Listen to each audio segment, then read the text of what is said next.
Based on complete and incomplete energy shells.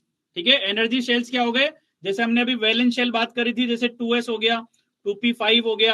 ठीक है, ये क्या हो गया, इनकम्प्लीटली फिल्ड, क्योंकि इसके अंदर 2p के अंदर कितने इलेक्ट्रॉन है, ओनली 5 इलेक्ट्रॉन है। अगर मैं बात करूं, ये तो हो गया हमारा इनकम्प्लीटली फिल्ड, एग्जाम्पल है ये। ठीक है, it is example of incomplete field.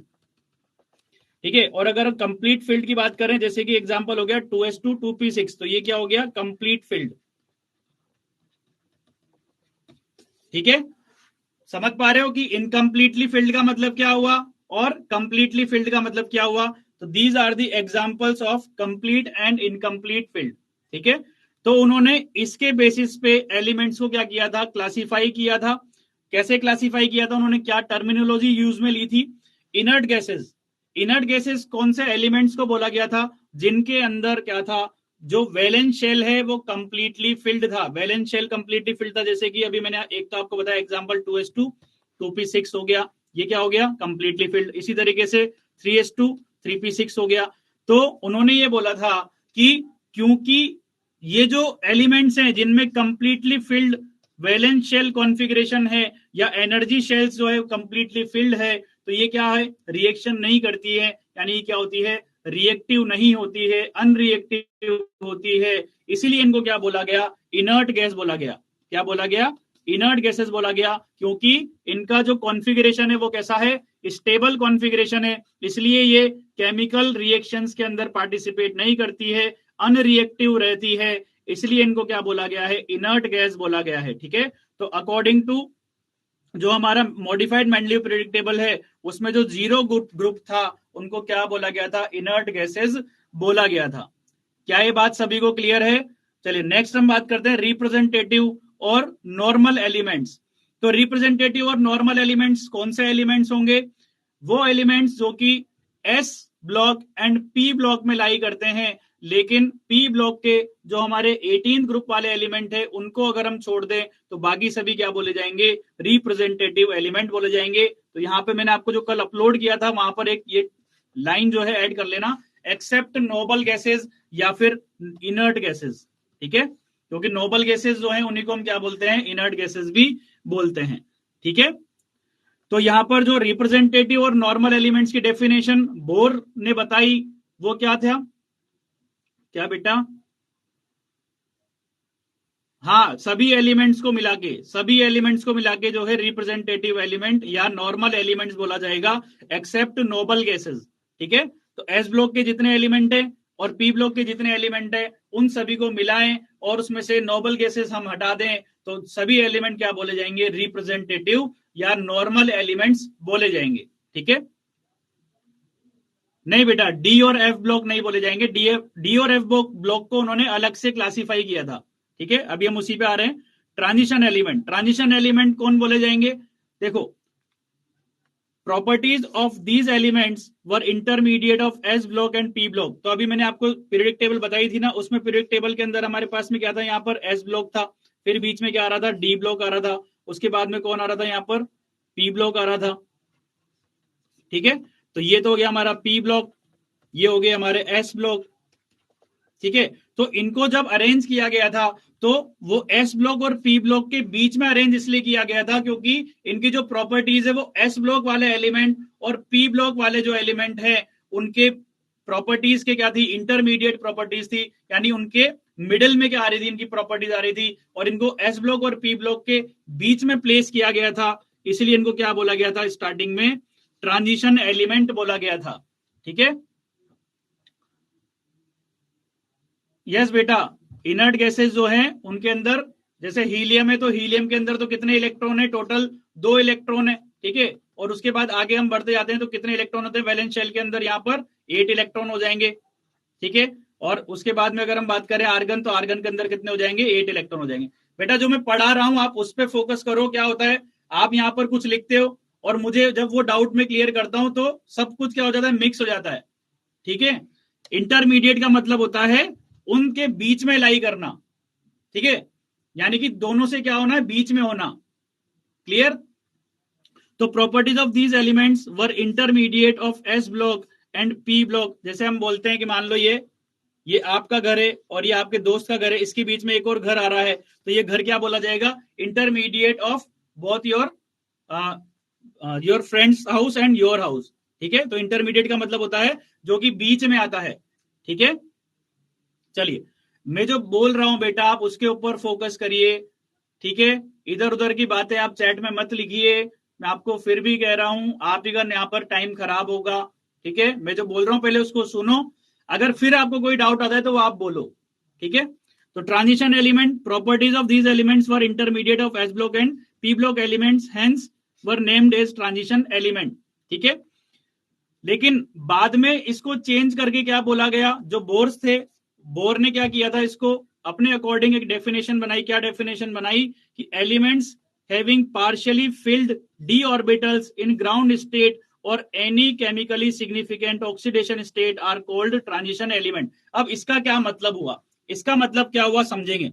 देखो, उन्होंने बोला कि ऐसे एलिमेंट जिनके अंदर डी ऑर्बिटल जो है वो ग्राउंड स्टेट हो या कोई भी ऑक्सीडेशन स्टेट हो, उसके अंदर क्या होगा? इनकम्प्लीटली फिल्ड होगा या पार्शियली फिल्ड होगा, तो ऐसे एलिमेंट को क्या बोला जाएगा? ट्रांजिशन एलिमेंट बोला जाएगा। अब इसका एग्जांपल देखना आप, कि जैसे कॉपर है और जिंक है, तो कॉपर के अंदर इसका कॉन्फ़िगरेशन क्या होगा? Argon 4s1 3d10। ठीक है, और इसका कॉन्फ़िगरेशन क्या होगा? आर्गन 4s2 3d10 होगा। ठीक है, अब देखो क्या बोला गया है? Partially filled d orbital in ground state or any chemically significant oxidation state. ठीक है, तो देखो कॉपर के ग्राउंड स्टेट में डी ऑर्बिटल क्या है? कंप्लीटली फिल्ड है। जिंक के ग्राउंड स्टेट में डी ऑर्बिटल कंप्लीटली फिल्ड है। चलो ग्राउंड स्टेट तो हमने देख लिया, अब बोल रहा है कि any chemically significant oxidation state. तो आगे जाके आपको ये पता लगेगा कि जिंक जो होता है वो ओनली +2 ऑक्सीडेशन स्टेट ही शो कर पाता है अदर देन 0, यानी कि ग्राउंड स्टेट के अलावा +2 ऑक्सीडेशन स्टेट ही ये शो कर पाता है। तो जब इसमें से हम 2 इलेक्ट्रॉन रिमूव करेंगे तो ये क्या बनेगा? ये बन जाएगा 3d10। क्या बन जाएगा? 3d10 बन जाएगा। तो देखो यहां पर भी डी के अंदर 10 इलेक्ट्रॉन थे, 2 इलेक्ट्रॉन रिमूव करने के बाद जो ऑक्सीडेशन स्टेट आई उसके अंदर भी कितने इलेक्ट्रॉन हैं? डी के अंदर 10 इलेक्ट्रॉन है। ऑक्सीडेशन स्टेट का मतलब क्या होता है बेटा? कि जैसे हमने इसमें से इलेक्ट्रॉन रिमूव करे, तो इलेक्ट्रॉन जो रिमूव करे उसके कारण इसके अगेंस्ट कितना चार्ज आया। देखो हमने 2 इलेक्ट्रॉन रिमूव करे तो इलेक्ट्रॉन पे क्या होता है? नेगेटिव चार्ज होता है। ठीक है, तो हमने क्या किया? जिंक में से 2 नेगेटिव चार्ज को अलग कर दिया, तो उसके अगेंस्ट में यहां पर कितना पॉजिटिव चार्ज आएगा? 2 पॉजिटिव चार्ज आएगा। तो यही क्या हो जाएगा? इसका ऑक्सीडेशन स्टेट हो जाएगा। ठीक है, यस। तो यहां पर देखो ये फुली फिल्ड नहीं हुआ, तो फुली फिल्ड नहीं हुआ इसीलिए जो जिंक होता है, जिंक को हम क्या बोलते हैं? Non transition element. क्या बोलते हैं? क्या बोलते हैं? नॉन ट्रांजिशन एलिमेंट बोलते हैं। ठीक है, इसी तरीके से जिंक के नीचे कौन आएगा? कैडमियम आएगा। कैडमियम के बाद में कौन आएगा? मरकरी आएगा। मरकरी के बाद में कॉपरनीशियम आएगा। तो ये जो सभी एलिमेंट्स हैं इनको हम नॉन ट्रांजिशन एलिमेंट बोलते हैं। लेकिन डी ब्लॉक के जो बाकी एलिमेंट्स हैं उन सभी को हम क्या बोलते हैं? ट्रांजिशन एलिमेंट बोलते हैं। क्यों बोलते हैं समझिएगा। देखो कॉपर के अंदर ग्राउंड स्टेट के अंदर कितने, डी के अंदर कितने इलेक्ट्रॉन है? 10 इलेक्ट्रॉन है, यानी कंप्लीटली फिल्ड है। अब मैं इसकी अगर ऑक्सीडेशन स्टेट निकालूं तो बेटा कॉपर जो होता है, आगे आपको ये पता लगेगा कि कॉपर जो है वो +1 भी शो करता है और कॉपर जो है +2 भी शो करता है। ठीक है, तो +1 ऑक्सीडेशन स्टेट में तो इसके अंदर कितने इलेक्ट्रॉन होंगे? 3d10 होंगे। लेकिन +2 ऑक्सीडेशन स्टेट के अंदर कितने हो जाएंगे? 3d9 हो जाएंगे। तो ग्राउंड स्टेट हो या कोई भी केमिकली सिग्निफिकेंट ऑक्सीडेशन स्टेट हो, अगर किसी के भी अंदर उसमें पार्शियली फिल्ड डी ऑर्बिटल अगर मिल गया तो ऐसे एलिमेंट को क्या बोला जाएगा? ट्रांजिशन एलिमेंट बोला जाएगा। क्या बोला जाएगा? ट्रांजिशन एलिमेंट बोला जाएगा। ठीक है, क्लियर है। तो जो डी ब्लॉक के एलिमेंट होते हैं, डी ब्लॉक के जो एलिमेंट होते हैं उनको क्या बोला जाता है? ट्रांजिशन एलिमेंट्स बोला जाता है। लेकिन जिंक, कैडमियम, मरकरी जो है उनको नॉन ट्रांजिशन एलिमेंट बोला जाता है। ठीक है, अभी तो बताया बेटा जिंक मैंने आपको। ठीक है, अभी बेटा ये जिंक का एक्सेप्शन है तो समझाया मैंने कि जिंक जो है वो जिंक +2 में जब कन्वर्ट होगा तो जो इलेक्ट्रॉन रिमूव किए जाएंगे वो कहां से रिमूव किए जा रहे हैं, 4s में से रिमूव किए जा रहे हैं। ठीक है, और ये किस में कन्वर्ट हो रहा है, 3d10 के अंदर कन्वर्ट हो रहा है। यहां पर भी इसके कितने इलेक्ट्रॉन है, डी में 10 इलेक्ट्रॉन है। ठीक है,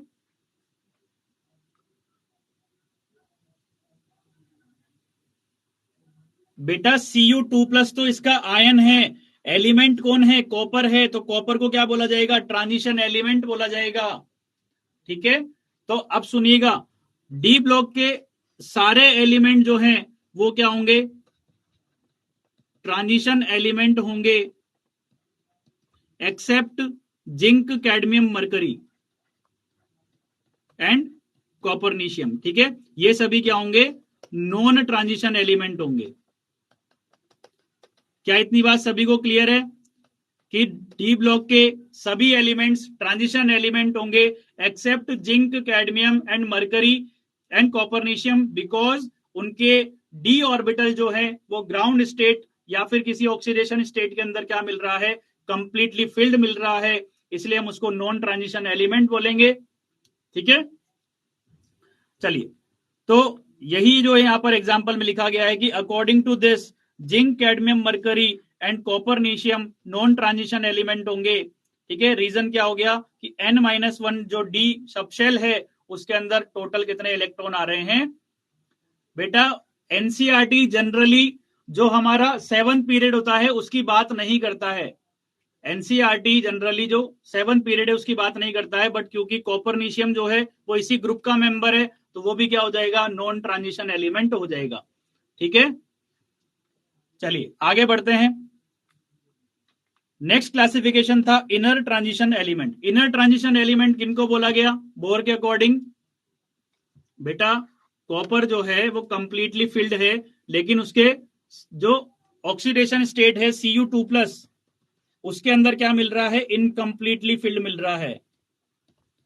डेफिनेशन में क्या लिखा गया था कि चाहे उसका ग्राउंड स्टेट हो या कोई भी केमिकली सिग्निफिकेंट ऑक्सीडेशन स्टेट हो, अगर वो कंप्लीटली फिल्ड नहीं मिला या इनकम्प्लीटली फिल्ड मिला तो उसको क्या बोल दिया जाएगा, उस एलिमेंट को ट्रांजिशन एलिमेंट बोल दिया जाएगा। ठीक है, यस, तो इनर ट्रांजिशन एलिमेंट कौन होंगे, इनर ट्रांजिशन एलिमेंट होंगे जो एफ ब्लॉक के एलिमेंट हैं उनको इनर ट्रांजिशन एलिमेंट बोला जाता है। ठीक है, इनर ट्रांजिशन एलिमेंट क्यों बोला जाता है, बिकॉज इन एलिमेंट्स का जो लास्ट 3 शेल्स होती है, ठीक है, outermost shell, penultimate shell and pre penultimate shell, जिसको हम एंटी पेनल्टीमेट शेल भी बोलते हैं, ये सभी क्या होते हैं, पार्शियली फिल्ड होते हैं।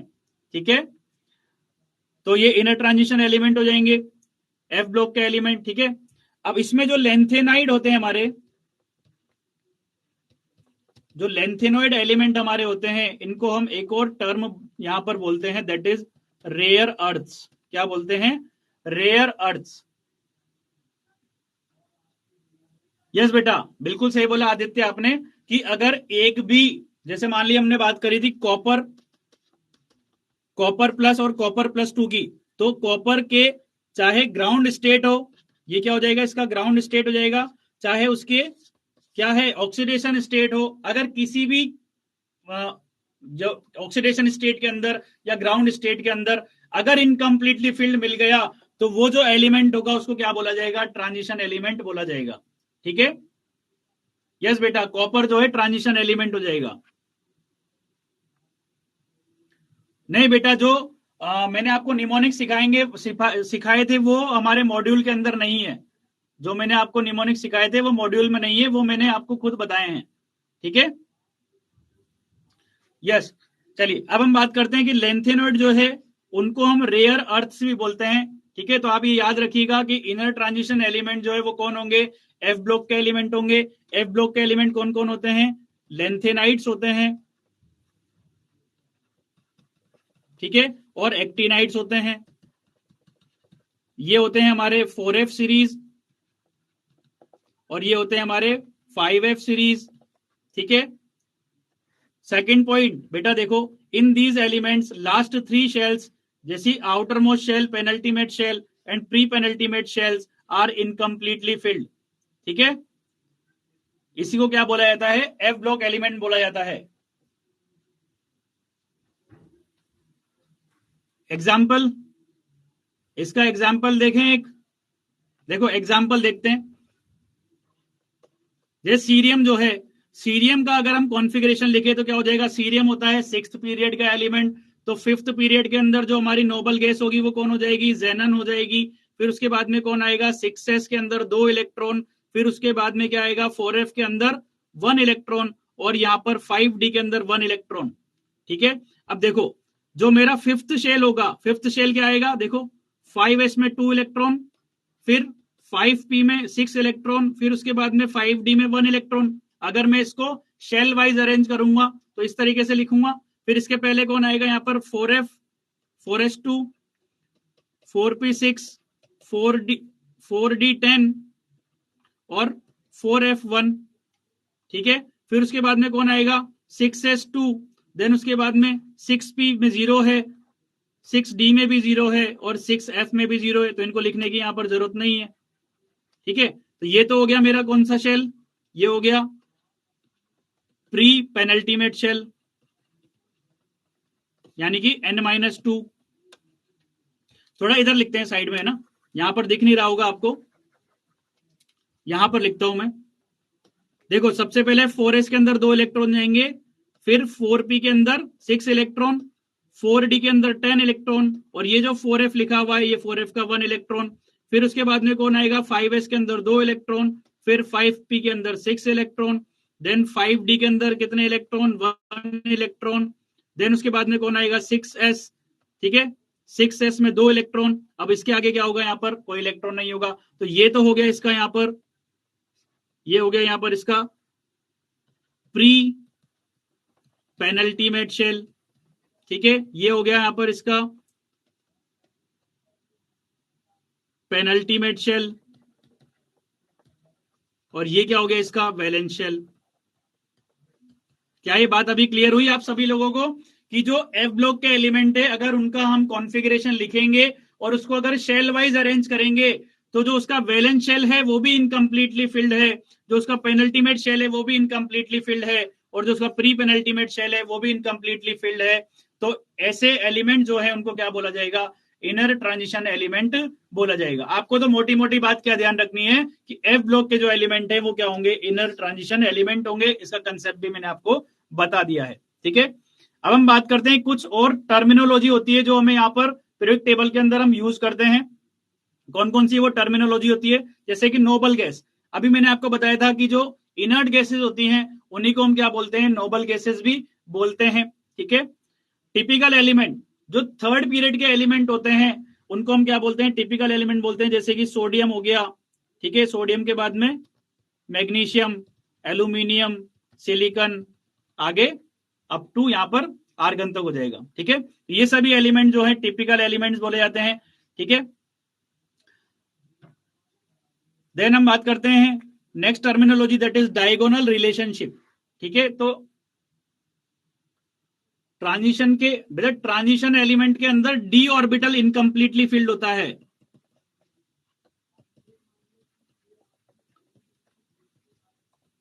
डी ऑर्बिटल जो होता है वो इनकम्प्लीटली फिल्ड होता है किसके अंदर, ट्रांजिशन एलिमेंट के अंदर।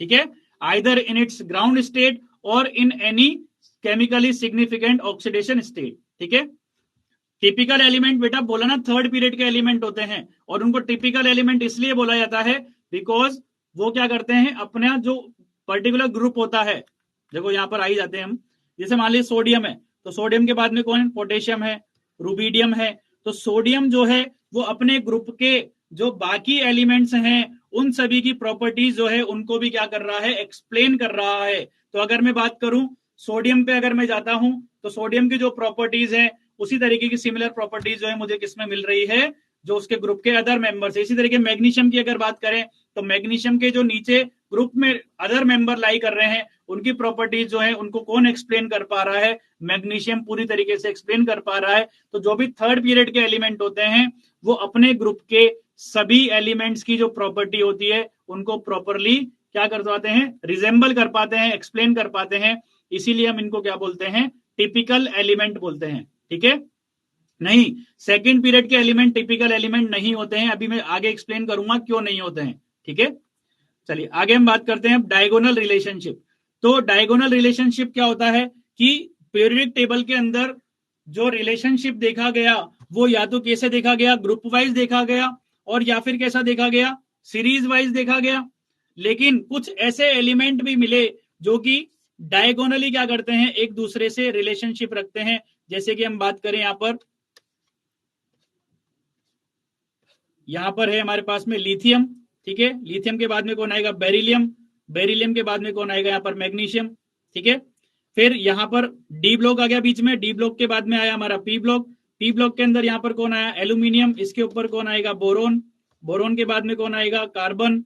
यहाँ पर कौन आएगा, सिलिकॉन, ठीक है। तो डायगोनल रिलेशनशिप जो है किन किन के अंदर देखा गया, लिथियम मैग्नीशियम के अंदर डायगोनल रिलेशनशिप देखा गया, बेरिलियम एल्यूमिनियम के अंदर रिलेशनशिप देखा गया डायगोनली, और बोरोन और सिलिकॉन के अंदर डायगोनल रिलेशनशिप देखा गया, ठीक है।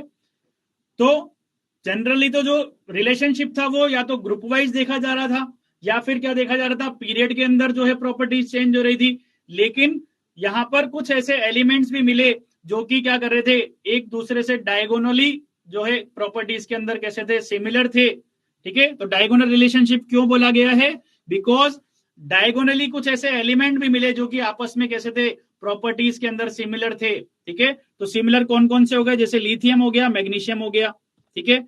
इधर यहां पर हमारा इसके ऊपर बेरिलियम हो गया, एल्यूमिनियम हो गया, देन उसके बाद में बोरोन हो गया और सिलिकॉन हो गया। इनके बीच में क्या होता है, डायगोनली रिलेशनशिप मिलता है। इनकी जो प्रॉपर्टीज होती है वो काफी हद तक क्या होती है, सिमिलर होती है। इसीलिए इनको डायगोनली क्या बोला गया, एक दूसरे से रिलेशनशिप बताया गया है, ठीक है। तो some properties of elements of second period resemble with the elements of third period, this resemblance between properties is called diagonal relationship. क्या ये बात सभी को क्लियर है कि डायगोनल रिलेशनशिप क्या है, कि यहां पर तीन पेयर्स ऐसे एलिमेंट के हैं जो कि क्या कर रहे हैं, डायगोनली एक दूसरे से क्या कर रहे हैं, रिलेशनशिप शो कर रहे हैं। और वो रिलेशनशिप क्यों शो कर पा रहे हैं, क्योंकि उनकी प्रॉपर्टीज कैसी हैं, सिमिलर प्रॉपर्टीज हैं, ठीक है।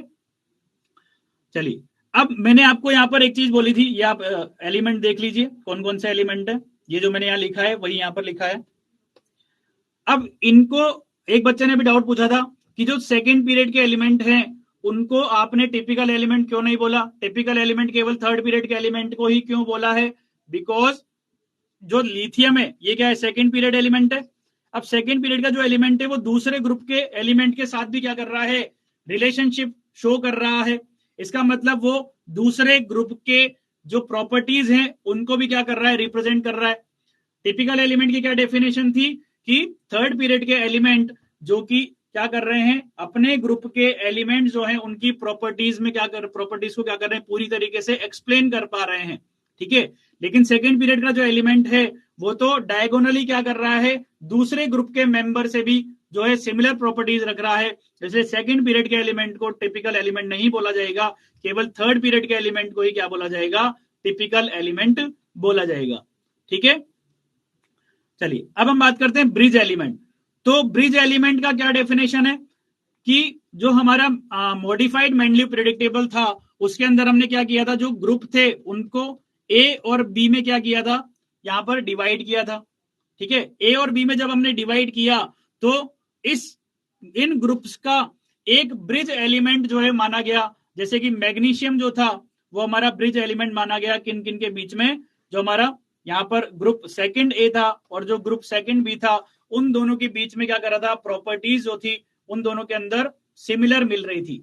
दोबारा से समझेंगे कि typical elements of third period, यानी जो हमारे टिपिकल एलिमेंट्स अभी मैंने आपको बताया था थर्ड पीरियड के, उनमें से अगर हम आर्गन को छोड़ दें तो बाकी सभी जो एलिमेंट होंगे वो क्या होंगे, ब्रिज एलिमेंट होंगे। क्योंकि हमने जो डिवीजन किया था वो किसमें किया था, ए और बी सब ग्रुप के अंदर डिवीजन किया था, ठीक है। क्या डिफरेंट है बेटा, जो मैं यहां पर आपको बता रहा हूं वही क्या है, सही है, ठीक है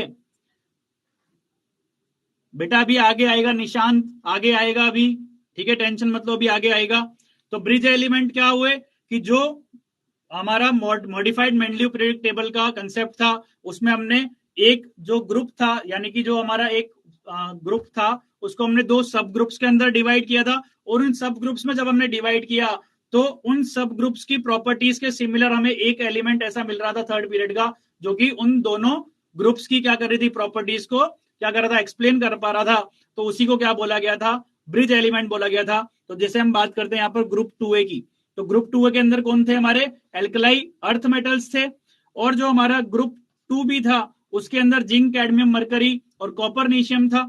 तो इन दोनों की जो प्रॉपर्टीज है, उनके प्रॉपर्टीज से जो रिजेंबलेंस आ रहा था वो किसका आ रहा था, मैग्नीशियम का आ रहा था। या फिर हम बोले कि properties of bridge elements are mix of the properties of the element of two subgroup. बेटा आर्गन इसलिए नहीं होगा क्योंकि आर्गन जो है वो अपने ग्रुप के जो बाकी नोबल गैसेस है, जैसे कि आर्गन हो गया, क्रिप्टन हो गया, उसके बाद में आ गया हमारे पास जेनन आ गया, जेनन के बाद रेडोन आ गया। तो आर्गन जो है वो इनकी प्रॉपर्टी से तो मैच कर पाएगा, लेकिन क्योंकि आर्गन जो है वो किस में रखा गया था, जीरो ग्रुप के अंदर रखा गया था। क्या जीरो के हमने दो सब ग्रुप बनाए थे, क्या नहीं बनाए थे दो सब ग्रुप, ठीक है। तो दो सब ग्रुप के बीच में जो क्या कर पा रहा है, प्रॉपर्टीज इसकी सिमिलर मिल पा रही है, वही क्या बोला जाएगा, ब्रिज एलिमेंट बोला जाएगा।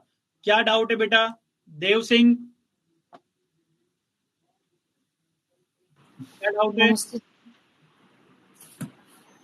सर बुक में लिख रहा है elements of second period known as bridge elements. बेटा सेकंड पीरियड के एलिमेंट नहीं होंगे, थर्ड पीरियड के होंगे, ठीक है। सब बुक में लिख रहा है पर बेटा वो मॉड्यूल के अंदर करेक्शन कर लेना, वहां पर थर्ड पीरियड के होंगे, ठीक है। उसे थर्ड पीरियड में लिख रहा है टिपिकल एलिमेंट्स। हाँ थर्ड पीरियड के टिपिकल एलिमेंट होंगे, और थर्ड पीरियड के जो आर्गन को छोड़कर बाकी एलिमेंट है वो क्या होंगे, ब्रिज एलिमेंट होंगे, ठीक है। Okay sir. ओके चलिए आगे बढ़ते हैं। बेटा फिर से एक्सप्लेन नहीं करूंगा मैं, फिर से एक्सप्लेन नहीं करूंगा, आप रिकॉर्डिंग देख सकते हो, ठीक है। यस आगे बढ़ते हैं। बेटा सोडियम कैसे होगा, सोडियम का मैंने अभी आपको बताया था ना, मतलब जो हमारा सोडियम है वो किस में रखा गया था, यहां पर फर्स्ट ए के अंदर रखा गया था, ठीक है। और यहां पर हो गया हमारा फर्स्ट बी, और फर्स्ट बी वाले एलिमेंट कौन थे, कॉपर, सिल्वर, गोल्ड थे। और यहां पर कौन आ जाएंगे हमारे, पोटेशियम, रुबीडियम, सीजियम। तो देखो ये भी क्या करते हैं, +1 ऑक्सीडेशन स्टेट शो करते हैं, ये भी +1 ऑक्सीडेशन स्टेट शो करते हैं, ये भी मेटेलिक नेचर के हैं, ये भी मेटेलिक नेचर के हैं, ठीक है। कोई बात नहीं बेटा, आएगा जब करेक्ट कर लेना। नहीं बेटा आपको केवल कंसेप्ट याद रखना है, पॉइंट याद रखना है कि जो थर्ड पीरियड के एलिमेंट होंगे उसमें भी आर्गन को अगर हम छोड़ दें तो बाकी सभी एलिमेंट जो हैं वो क्या होंगे, टिपिकल एलिमेंट्स होंगे, ठीक है। और वो क्या बोले जाएंगे, ब्रिज एलिमेंट बोले जाएंगे, ठीक है।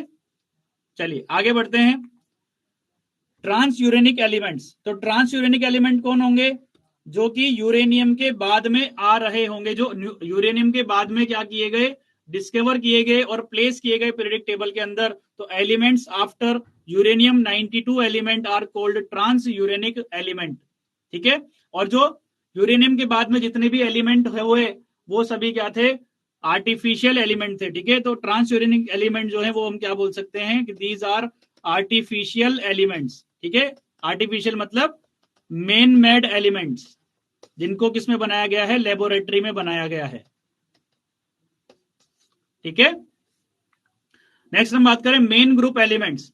तो मेन ग्रुप एलिमेंट्स क्या होंगे, S block and p block के सारे एलिमेंट्स को अगर हम मिला लें तो सभी क्या बोले जाएंगे, मेन ग्रुप एलिमेंट बोले जाएंगे, ठीक है। तो यहां पर हमने एक डेफिनेशन पढ़ी थी, रिप्रेजेंटेटिव और नॉर्मल एलिमेंट्स, ठीक है। तो रिप्रेजेंटेटिव और नॉर्मल एलिमेंट्स जो थे वो थे S block plus P block minus 18th group या फिर माइनस नोबल गैसेस। लेकिन अगर हम बात करें मेन ग्रुप, तो मेन ग्रुप एलिमेंट जो होंगे वो कौन होंगे, एस प्लस पी ब्लॉक के सारे एलिमेंट जो होंगे वो क्या बोले जाएंगे, मेन ग्रुप एलिमेंट बोले जाएंगे, ठीक है। नोबल मेटल्स, नोबल मेटल्स कौन कौन सी होगी, silver, gold, platinum and Hg। अब इनको नोबल मेटल्स क्यों बोला जाता है, बिकॉज ये क्या होती है, नॉर्मल कंडीशन में नॉर्मल कंडीशन में क्या होती है, अनरिएक्टिव होती है। नॉर्मल कंडीशन में क्या होती है, अनरिएक्टिव होती है। देखो नोबल वर्ड कहां से आया है, नोबल गैसेस से आया है। कहां से आया है, नोबल गैसेस से आया है। नोबल गैसेस को नोबल गैसेस क्यों बोलते हैं, बिकॉज वो रिएक्ट नहीं करते हैं, इसीलिए हमने इनको भी क्या बोला है, नोबल मेटल्स बोला है, क्योंकि ये नॉर्मल कंडीशंस में क्या होते हैं, अनरिएक्टिव होते हैं। ठीक है, इनर्ट मतलब होता है बेटा कि जो रिएक्ट नहीं कर रहा है, अनरिएक्टिव है। ठीक है, तो इनकी जो है जनरली लो रिएक्टिविटी के कारण इनको क्या बोला गया है, इनको नोबल मेटल्स बोला गया है। प्लेटिनम मेटल्स, प्लेटिनम मेटल्स की अगर हम बात करें तो देखो ruthenium, rhodium, palladium, osmium, iridium, platinum, इन सभी को क्या बोलते हैं, नोबल सॉरी प्लेटिनम मेटल्स बोलते हैं। क्यों प्लेटिनम मेटल्स इसको बोला जाता है, क्योंकि स्पेनिश लैंग्वेज के अंदर क्या होता है, एक वर्ड होता है दैट इज प्लेटिना। क्या होता है, प्लेटिना। और प्लेटिना का मतलब क्या होता है, प्लेटिना का मतलब होता है सिल्वर। क्या होता है, सिल्वर होता है। तो ये मेटल जो होती है वो सिल्वर की तरह क्या करती है, शाइन करती है, दे शाइन लाइक सिल्वर। ठीक है, शाइन लाइक सिल्वर यानी उनकी जो अपीयरेंस होती है वो कैसी होती है, सिल्वर की तरह होती है, शाइनी होती है। इस कारण से इनको क्या बोला जाता है, प्लेटिना मेटल बोला जाता है। प्लेटिनम मेटल क्यों बोला जाता है, क्योंकि जो स्पेनिश में वर्ड होता है प्लेटिना, उसका मतलब क्या होता है, सिल्वर होता है। ठीक है, अरे भाई एजी तो खुद सिल्वर है ना, एजी जो है वो तो खुद सिल्वर है, तो उसी को क्यों बोलेंगे हम प्लेटिनम मेटल। ठीक है बेटा, मरकरी, मरकरी जो है वो भी क्या होता है, अनरिएक्टिव होता है। ठीक है, चलिए आगे बढ़ते हैं अब हम। Rules to find period, block and group of an element. क्या यहां तक की बातें सभी को क्लियर है? यस करण सिंह, क्या डाउट है? Karan sir Singh, good evening sir. Good evening, good evening बेटा। सर जो हम डायगोनली एलिमेंट्स देखते हैं, हाँ, तो जो थर्ड पीरियड के एलिमेंट है उसे रिवर्स नहीं देख सकते? बेटा मैंने अभी क्या बोला आपको कि दोनों के अंदर क्या है, सिमिलरिटी इन प्रॉपर्टीज है। बेरिलियम की बात करें और यहाँ पर हम बात करें एल्यूमिनियम की, तो दोनों के अंदर जो प्रॉपर्टीज है उनके अंदर सिमिलरिटी है। तो चाहे आप बेरिलियम का डायगोनल रिलेशनशिप देखो, चाहे एल्यूमिनियम का डायगोनल रिलेशनशिप देखो, लेकिन सर तो जनरली हम क्या बोलते हैं कि जो सेकंड पीरियड का एलिमेंट होता है वो अपने डायगोनली जो राइट एलिमेंट होता है उससे क्या कर रहा है, प्रॉपर्टीज के अंदर सिमिलरिटी शो कर रहा है। इसलिए सिमिलरिटी को हम क्या बोल देते हैं कि इनका डायगोनल रिलेशनशिप है। ठीक है, हेलो बेटा, क्लियर हो गया करण आपको? बेटा मरकरी सिल्वरिश होता है ना, आपने देखा नहीं क्या, अपने पास में थर्मामीटर होता है, क्या पता अभी आजकल तो डिजिटल आने लग गया। ठीक है, पहले थर्मामीटर आता था उसके अंदर क्या आता था, मरकरी भरा हुआ आता था, तो उसका जो कलर होता है वो सिल्वर की तरह होता है। ठीक है, यस बेटा, क्या डाउट है? अच्छू बेटा, क्या डाउट है? यस बेटा, डायगोनल रिलेशनशिप केवल सेकंड पीरियड के 3 एलिमेंट जैसे कि लिथियम, बेरिलियम और बोरोन, और थर्ड पीरियड के 3 element magnesium, aluminium and silicon, इन्हीं के बीच में डायगोनल रिलेशनशिप रहता है। ठीक है, बाकी के अंदर नहीं रहता है।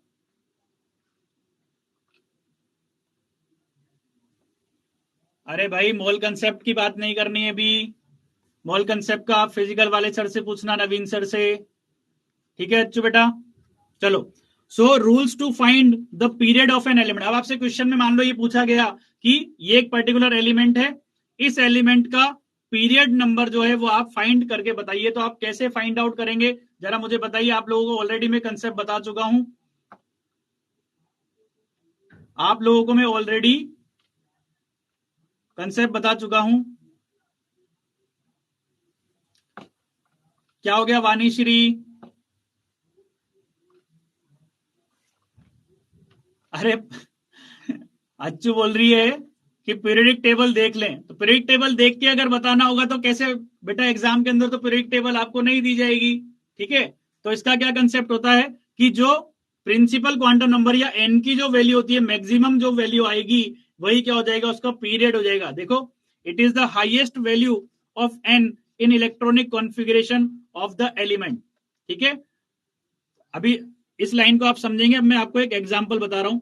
एग्जाम्पल की हम बात करें जैसे कि कार्बन, ठीक है, ये क्या है, कार्बन एटम है। अब इस कार्बन एटम का इलेक्ट्रॉनिक कॉन्फ़िगरेशन क्या होता है, 1s2, 2s2, 2p2, ठीक है। अच्छा सॉरी अच्छू बेटा, सॉरी। चलो तो यहां पर देखो, अब इसका जो मैक्सिमम वैल्यू ऑफ एन है वो कितना आ रहा है, मैक्सिमम वैल्यू ऑफ एन इस कार्बन के अंदर कितना आ रहा है, 2 आ रहा है। तो यही इसका क्या हो जाएगा, पीरियड नंबर हो जाएगा। क्या हो जाएगा, यही इसका पीरियड नंबर हो जाएगा। क्लियर है। नेक्स्ट एग्जांपल देखते हैं एक और, आयरन। आयरन की अगर हम बात करें, ठीक है, आयरन का सिंबल क्या होता है, Fe होता है। अगर मैं इसके कॉन्फ़िगरेशन की बात करूं तो क्या हो जाएगा, 1s2, 2s2, 2p6, 3s2, 3p6, 4s2, 3d6 हो जाएगा। अब देखो यहां पर मैक्सिमम वैल्यू ऑफ एन कितना मिल रहा है, मैक्सिमम वैल्यू ऑफ एन मुझे कितना मिल रहा है, दैट इज इक्वल टू 4। तो यही इसका क्या हो जाएगा, पीरियड नंबर हो जाएगा। और आपको पता भी है ऑलरेडी कि जो आयरन होता है वो कौन से पीरियड का एलिमेंट होता है, 4th पीरियड का एलिमेंट होता है। और डी ब्लॉक की जो 4th पीरियड की सीरीज होती है उसको क्या बोला जाता है, जल्दी से नाम बताइए, क्या बोला जाता है, 3D सीरीज बोला जाता है। नालायक अंश, 3D सीरीज बोला जाएगा, 3F सीरीज, नालायक पेड़े लगाऊंगा तेरी। ठीक है बेटा, केमिकल बॉन्डिंग में पढ़ेंगे, बॉन्ड फॉर्मेशन, खुशबू।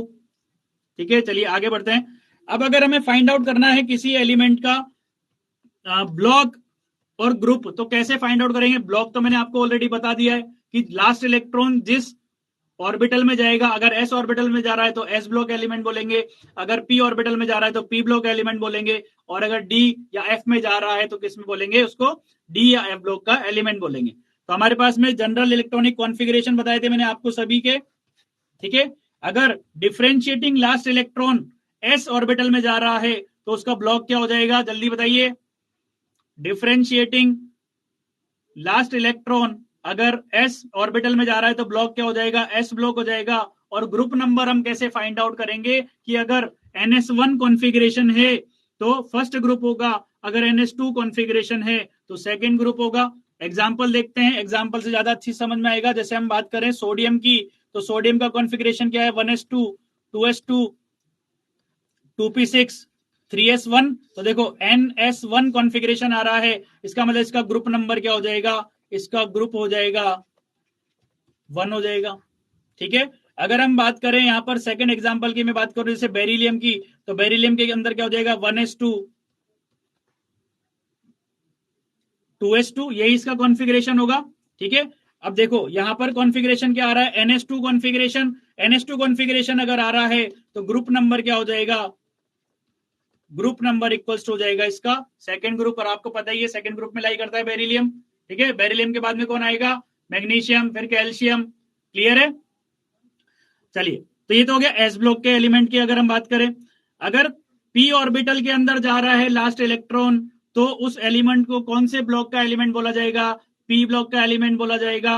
और इसके लिए अगर हमको ग्रुप नंबर फाइंड आउट करना है तो हम कैसे फाइंड आउट करेंगे, 10 plus ns electron plus np electron. अब आ जाइए एग्जाम्पल पे, फिर से इस पे बेस्ड भी एक एग्जाम्पल देख लेते हैं कि अगर हमारे पास में एलिमेंट है नाइट्रोजन, ठीक है, तो नाइट्रोजन का इलेक्ट्रॉनिक कॉन्फ़िगरेशन क्या हो जाएगा, 1s2, 2s2, 2p3। देखो वैलेंस इलेक्ट्रॉन्स कितने हैं, हम किसकी बात करें, देखो यहां पर वैलेंस इलेक्ट्रॉनिक कॉन्फ़िगरेशन की, तो हम क्या चेक करेंगे, वैलेंस कॉन्फ़िगरेशन चेक करेंगे। अब वैलेंस कॉन्फ़िगरेशन के अकॉर्डिंग फॉर्मूला लगाओ, 10 प्लस ns इलेक्ट्रॉन कितने हैं, 2 है, np इलेक्ट्रॉन कितने हैं, 3 है, टोटल कितना आ रहा है, 15। तो यही इसका क्या हो जाएगा, ग्रुप हो जाएगा। ठीक है, 5 नहीं बेटा, 15। वैलेंस शेल का जो इलेक्ट्रॉनिक कॉन्फ़िगरेशन है वो क्या आएगा इसका, देखो नाइट्रोजन को मैं ऐसे भी लिख सकता हूं ना, हीलियम 2s2, 2p3, ऐसे भी तो लिख सकता हूं ना मैं। ठीक है। अब मुझे क्या काउंट करना है कि जो मेरे पास में वैलेंस शेल है, उस वैलेंस शेल में ग्रुप नंबर को अगर मैं चेक करूंगा तो कैसे आएगा, 10 पहले ऐड करना है प्लस 2, कितने हो जाएंगे यहाँ पर 2s electron plus NP electron कितने 3 है, तो टोटल कितना आ जाएगा 15, और यही क्या हो जाएगा नाइट्रोजन का ग्रुप हो जाएगा। और आपने पीरियडिक टेबल देखा हुआ है, अपने सामने पीरियडिक टेबल देखो जो लगी हुई है, उसमें देखो आपको नाइट्रोजन कौन से ग्रुप में दिख रहा है, 15th ग्रुप में दिख रहा है। ठीक है, नहीं एन की वैल्यू नहीं लेनी है, एनएस इलेक्ट्रॉन लेना है केवल, कि एनएस जो हमारे पास में सब शेल है उसमें कितने इलेक्ट्रॉन है, और एनपी जो सब शेल है उसके अंदर कितने इलेक्ट्रॉन है। क्या ये बात सभी को क्लियर है? क्या ये बात सभी को क्लियर है? चलिए नेक्स्ट हम बात करते हैं डी ऑर्बिटल के अंदर लास्ट इलेक्ट्रॉन अगर जा रहा है तो डी ब्लॉक का एलिमेंट बोला जाएगा, और डी ब्लॉक के एलिमेंट का ग्रुप निकालने के लिए हमें क्या करना होगा, NS electron plus n-1 D electron. तो जैसे मैंने अभी आपको एक एग्जांपल बताया था आयरन का, तो आयरन का मैं कॉन्फ़िगरेशन क्या लिख सकता हूं directly, previous inert gas, then 4s2, then 3d6। ठीक है, तो अब मुझे क्या करना है, इसका ग्रुप फाइंड आउट करना है, तो ग्रुप नंबर क्या हो जाएगा, इसका group number will be equals to ns electron, ns electron कितने इसमें 2 है, प्लस n-1 डी इलेक्ट्रॉन, तो n-1 डी इलेक्ट्रॉन कितने 6 है, तो क्या आ रहा है इसका ग्रुप नंबर 8 आ रहा है। और यही क्या है इसका जो है पीरियडिक टेबल के अंदर देखिए आप सामने ग्रुप नंबर क्या दिख रहा है आपको, आयरन का 8 नजर आ रहा होगा। क्लियर है ये बात? एफ ब्लॉक, अब एफ ब्लॉक के एलिमेंट कौन होंगे बेटा, नाइट्रोजन का 15 कैसे हुआ, फिर से बता रहा हूं मैं, नाइट्रोजन के कॉन्फ़िगरेशन को इस तरीके से लिख सकता हूं, हीलियम 2s2 2p3, देखो हीलियम 2s2 2p3 लिख सकता हूं। अब देखो अगर कोई पी ब्लॉक का एलिमेंट है, मुझे ये पता लग गया कि ये पी ब्लॉक का एलिमेंट है, तो अब मैं क्या करूंगा, उसके अंदर वैलेंस जो इलेक्ट्रॉन है पहले क्या करूंगा 10 plus NS electron plus NP electron, तो एनपी इलेक्ट्रॉन और एनएस इलेक्ट्रॉन कितने देखो 10, तो ये मैंने यहां से फॉर्मूला से ले लिया, फिर 2 और 3 टोटल कितना हो गया 15 हो गया। ठीक है, अब ये ऐसा क्यों हो रहा है वो भी बता देता हूं पी ब्लॉक के अंदर, क्योंकि देखो बेटा 2 ब्लॉक तो हमारे किसके आ रहे हैं, एस ब्लॉक के आ रहे हैं, फिर उसके बाद में 10 जो हमारे ग्रुप आ रहे हैं वो किसके आ रहे हैं, देखो 1 2 3 4 5 6 7 8 9 और 10 ये आ रहे हैं हमारे डी ब्लॉक, और उसके बाद में कौन आ रहे हैं, पी ब्लॉक आ रहे हैं। तो देखो 2 इलेक्ट्रॉन तो यहां फिल हो गए, 10 इलेक्ट्रॉन यहां फिल हो गए, और यहां पर मान लीजिए हमारे पास में नाइट्रोजन है, तो नाइट्रोजन में कितने इलेक्ट्रॉन फिल होंगे 3 इलेक्ट्रॉन। तो बेटा ये जो 2 इलेक्ट्रॉन यहाँ लिखे हुए हैं ये एनएस इलेक्ट्रॉन लिखे हुए हैं, ये जो 10 लिखा हुआ है वो यहाँ पर डी के इलेक्ट्रॉन लिखे हुए हैं, और यहाँ पर ये जो 3 लिखा हुआ है वो क्या है, एनपी के इलेक्ट्रॉन है। ठीक है, चलिए आगे बढ़ते हैं। एफ ऑर्बिटल के अंदर लास्ट इलेक्ट्रॉन अगर जाएगा तो क्या बोला जाएगा, एफ ब्लॉक का एलिमेंट बोला जाएगा। ठीक है, लेकिन एफ ब्लॉक के जो सारे एलिमेंट हैं वो किस में प्लेस किए गए थे, एफ ब्लॉक के जो सारे एलिमेंट हैं वो किस ग्रुप के अंदर प्लेस किए गए थे, थर्ड ग्रुप के अंदर प्लेस किए गए, इसलिए जो सारे एलिमेंट है वो किससे बिलोंग करेंगे, थर्ड ग्रुप से बिलोंग करेंगे। ठीक है, चाहे लेंथेनोइड्स हो चाहे एक्टिनोइड्स हो, वो कौन से ग्रुप से बिलोंग करेंगे, पीरियडिक टेबल में वो थर्ड ग्रुप से बिलोंग करेंगे या थर्ड बी ग्रुप से बिलोंग करेंगे। क्लियर है इतनी बात सभी को? ठीक है बेटा, आयरन में n-1 का मतलब ये हुआ कि जो इसमें n की वैल्यू है वो कितनी है 4 है, तो n-1 की वैल्यू कितनी होगी 3 हो जाएगी, तो n-1 डी इलेक्ट्रॉन को कितने होंगे, देखो 3d के अंदर कितने इलेक्ट्रॉन है 6 इलेक्ट्रॉन है, तो यही क्या हो जाएंगे इसके n-1 डी के इलेक्ट्रॉन हो जाएंगे। निशांत क्लियर है अभी? ठीक है, चलिए आगे बढ़ते हैं। एक एग्जांपल है आपके लिए, सॉल्व कीजिए फटाफट से और आंसर बताइए। जेई मेन में पूछा हुआ क्वेश्चन है, जल्दी से आंसर बताइए, जल्दी से आंसर बताइए। Element E belongs to the period 4 and group number 16 of the periodic table, the valence shell electron configuration of the element which is just above E in the group. जल्दी से बताइए क्या answer होगा।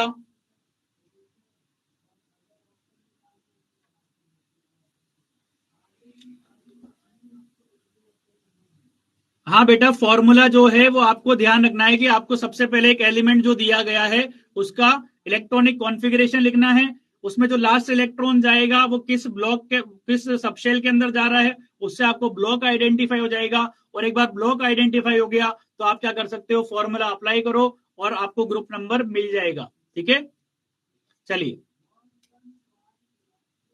अब देखो बेटा, यहां पर मैक्सिमम बच्चों ने जो है इसका गलत आंसर दिया है, मैक्सिमम बच्चों ने गलत आंसर दिया है। अब वो एक इसमें क्या हो गए, एक थोड़े से क्या हो गए, ट्रिकी क्वेश्चन हो गया, इसलिए यहां पर फंस गए। देखो सॉल्व करते हैं इसको। देखो क्या बोला है, element E belongs to the period 4, fourth period से बिलोंग कर रहा है और 16th ग्रुप से बिलोंग कर रहा है। किससे कर रहा है, 16th ग्रुप से बिलोंग कर रहा है। अब 16th ग्रुप जो है वो मेरा कौन सा ग्रुप है बताइए, ऑक्सीजन फैमिली का ग्रुप है, ठीक है। या फिर मैं बोलूं कि मैंने ग्रुप कैसे आइडेंटिफाई किया होगा, 10 plus NS electron plus NP electron, ठीक है। NS में तो कितने इलेक्ट्रॉन जा सकते हैं, 2 ही जा सकते हैं, तो 10 प्लस NS के अंदर 2 इलेक्ट्रॉन होंगे और NP के अंदर कितने इलेक्ट्रॉन होंगे, NP के अंदर 4 इलेक्ट्रॉन होंगे, ठीक है। तो NS2 NP4 कॉन्फ़िगरेशन मेरे पास में मिल रहा है। अब फोर्थ पीरियड अगर होगा तो क्या हो जाएगा, 4s2 4p4 हो जाएगा।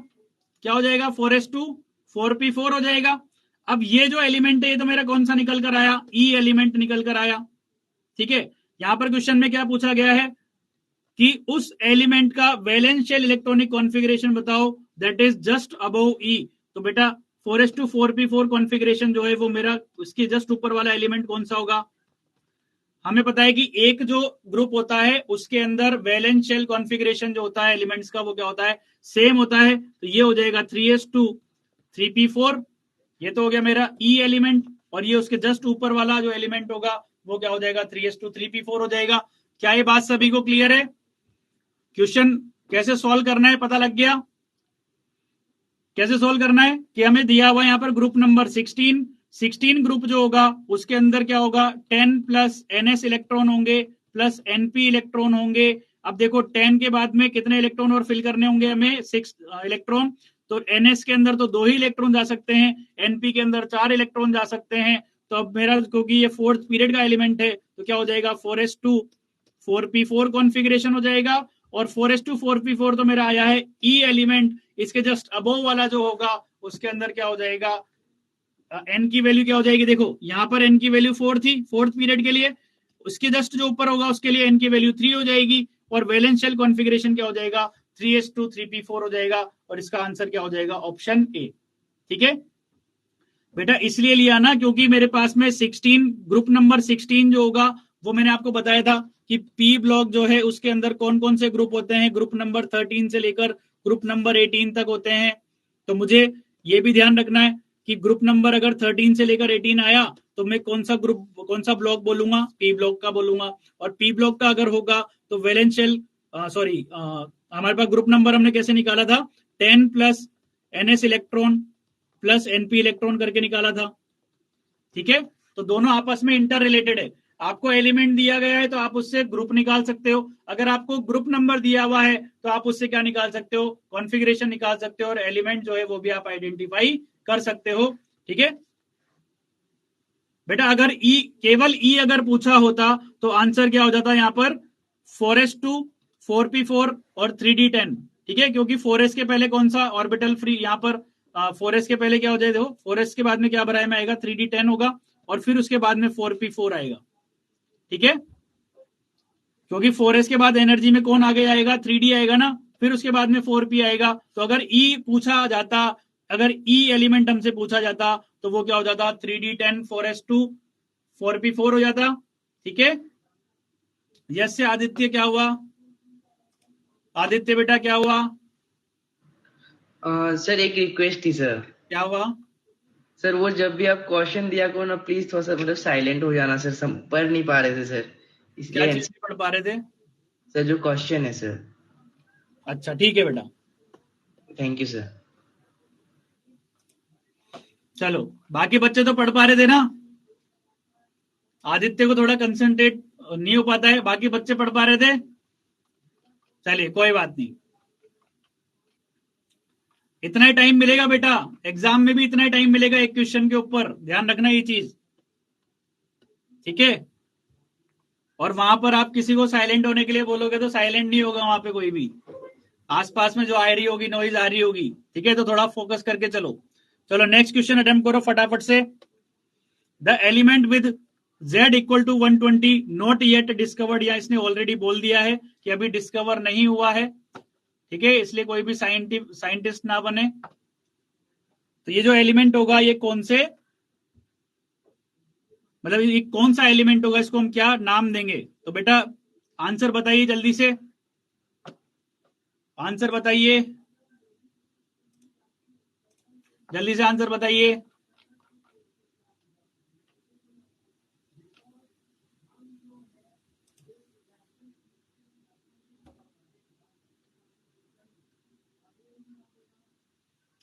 नहीं बेटा, जल्दी से आंसर बताइए।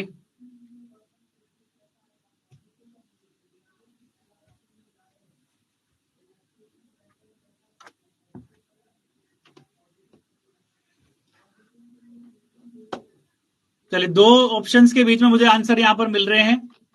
अब हम इसको सॉल्व करते हैं। ज्यादातर बच्चों ने सही आंसर दिया है, ठीक है, कुछ बच्चों ने चैट में दिया है, कुछ बच्चों ने पोल में दिया है। मैक्सिमम बच्चों ने सही आंसर दिया है, लेकिन कुछ बच्चे अभी भी नहीं समझ पा रहे हैं इसको। फिर से समझेंगे। Z इक्वल टू क्या दिया हुआ है? 120।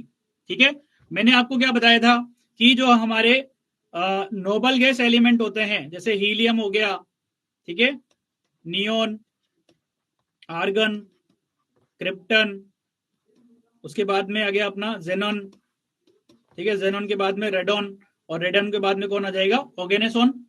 तो हीलियम जो होता है उसका एटॉमिक नंबर क्या होता है? 2 होता है, ठीक है। नियोन जो होगा उसका क्या हो जाएगा? 10। देन उसके बाद में आर्गन क्या हो जाएगा? या फिर हम ऐसे बात करें कि जो हमारा सेकंड पीरियड, फर्स्ट पीरियड, उसके अंदर कितने एलिमेंट होंगे? 2 एलिमेंट होंगे। सेकंड पीरियड में कितने एलिमेंट होंगे? 8 एलिमेंट होंगे। थर्ड में 8 होंगे। 14, फोर्थ में 8 होंगे, 18 होंगे। देन इसमें 18 हो जाएंगे, यहाँ 32 हो जाएंगे, यहाँ 32 हो जाएंगे।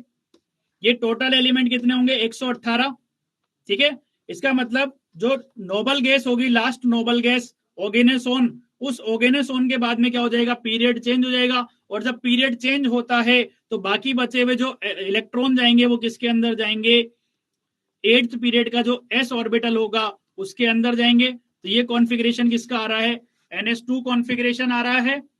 देखो, तो NH2 कॉन्फ़िगरेशन जब होता है तो उनको हम कौन से ग्रुप के अंदर बोलते हैं? सेकेंड ग्रुप के अंदर। और सेकेंड ग्रुप के जो एलिमेंट हैं वो क्या होते हैं? एल्कलाइन अर्थ मेटल्स होते हैं। क्या ये बात सभी को क्लियर हो चुकी है? कैसे क्वेश्चन को अटेम्प्ट करना था कि यहां पर जो Z इक्वल टू 120 है उसके लिए हम क्या करेंगे? जो उसके जस्ट प्रीवियस नोबल गैस है वो फाइंड आउट करेंगे। प्रीवियस नोबल गैस हमें मिल गई, कौन हो जाएगी? ऑर्गेनेसॉन हो जाएगी, क्योंकि हमने पता है हमें कि हर पीरियड के अंदर कितने कितने जो एलिमेंट है वो आ सकते हैं। तो फर्स्ट पीरियड के अंदर 2 एलिमेंट आएंगे, सेकंड के अंदर 8 आएंगे, थर्ड के अंदर 8 आएंगे, फोर्थ के 18, फिर 18, फिर 32, फिर 32। अब यहाँ पर 118 एलिमेंट हो चुके हैं। तो इसके बाद में क्या हो जाएगा? वापस पीरियड चेंज हो जाएगा।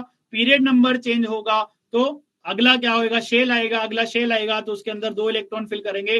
तो जो इलेक्ट्रॉन जो फिल करते हैं तो पहले किसमें फिल किए जाते हैं? NS सब शेल में, ठीक है। फिर इसके बाद में क्या आता है? N-2F अगर होगा तो उसमें आएगा, N-1D अगर होगा तो उसमें जाएगा, और NP होगा तो उसमें जाएगा, ठीक है। तो यहाँ पर हमें क्योंकि NH2 कॉन्फ़िगरेशन मिल गया है तो ये सेकंड ग्रुप बोला जाएगा। और सेकंड ग्रुप के जो एलिमेंट होते हैं उनको क्या बोलते हैं? एल्कलाइन अर्थ मेटल बोलते हैं, ठीक है। तो आंसर क्या हो जाएगा यहाँ पर? ऑप्शन ए हो जाएगा, ठीक है।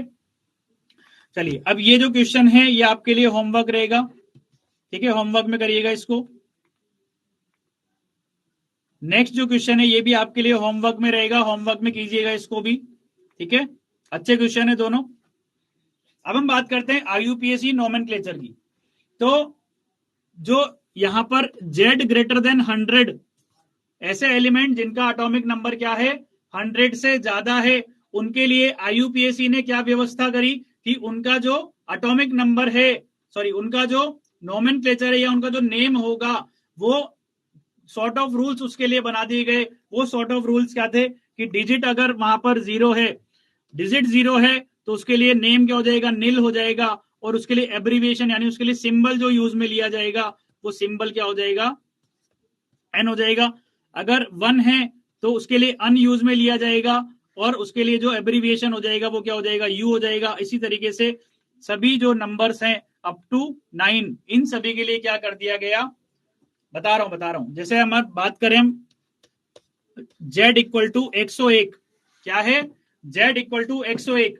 इसका मतलब जो ये एटॉमिक नंबर है ये एटॉमिक नंबर जिस एलिमेंट का होगा उसके लिए IUPAC ने क्या करा, एक सॉर्ट ऑफ रूल बना दिया कि इसका आपको जो नेम बताना है वो नेम आप कैसे बताएंगे, जब तक इस एलिमेंट का कंफर्मेशन नहीं हो जाएगा। ठीक है, तो कंफर्मेशन जब तक नहीं हो जाता तब तक इस एलिमेंट का जो नाम होगा वो IUPAC के नोमेनक्लेचर के अकॉर्डिंग होगा। तो 1 के लिए क्या डिजिट हो जाएगा बताइए, 1 के लिए डिजिट क्या बताया था, अन बताया था, तो ये अन हो गया। 0 के लिए क्या डिजिट बताया था, निल बताया था, निल हो गया। और 1 के लिए क्या डिजिट बताया था, अन बताया था, तो ये क्या हो जाएगा, अन हो जाएगा। और प्लस इसमें क्या लगा देते हैं, साथ में IUM लगा देते हैं, तो नेम क्या हो जाएगा इसका पूरा, अन निल अनियम। क्या हो जाएगा, अन निल अनियम। क्लियर है, अन निल अनियम क्या हो जाएगा, इसका नाम हो जाएगा। तो आपको क्या करना है कि जो भी मान लो आपको एटॉमिक नंबर दिया हुआ है ग्रेटर देन 100, तो उसके लिए आपको क्या करना है, डिजिट्स जो हैं उनके इंडिविजुअल जो नेम IUPAC ने बताए हैं वो आपको क्या करने हैं, उसी ऑर्डर में लिखने हैं। और लास्ट में सफिक्स क्या लगा देना है आपको, IUM सफिक्स वहां पर लगा देना है, और आपको क्या मिल जाएगा, जो एलिमेंट है उसका नेम मिल जाएगा। अब इस नेम से हम क्या बना सकते हैं, इसका सिंबल बना सकते हैं। सिंबल क्या हो जाएगा, देखो इस वाला जो ये वाला हमारा नेम था इसका क्या ले लेंगे, फर्स्ट लेटर ले लेंगे, इसका फर्स्ट लेटर ले लिया।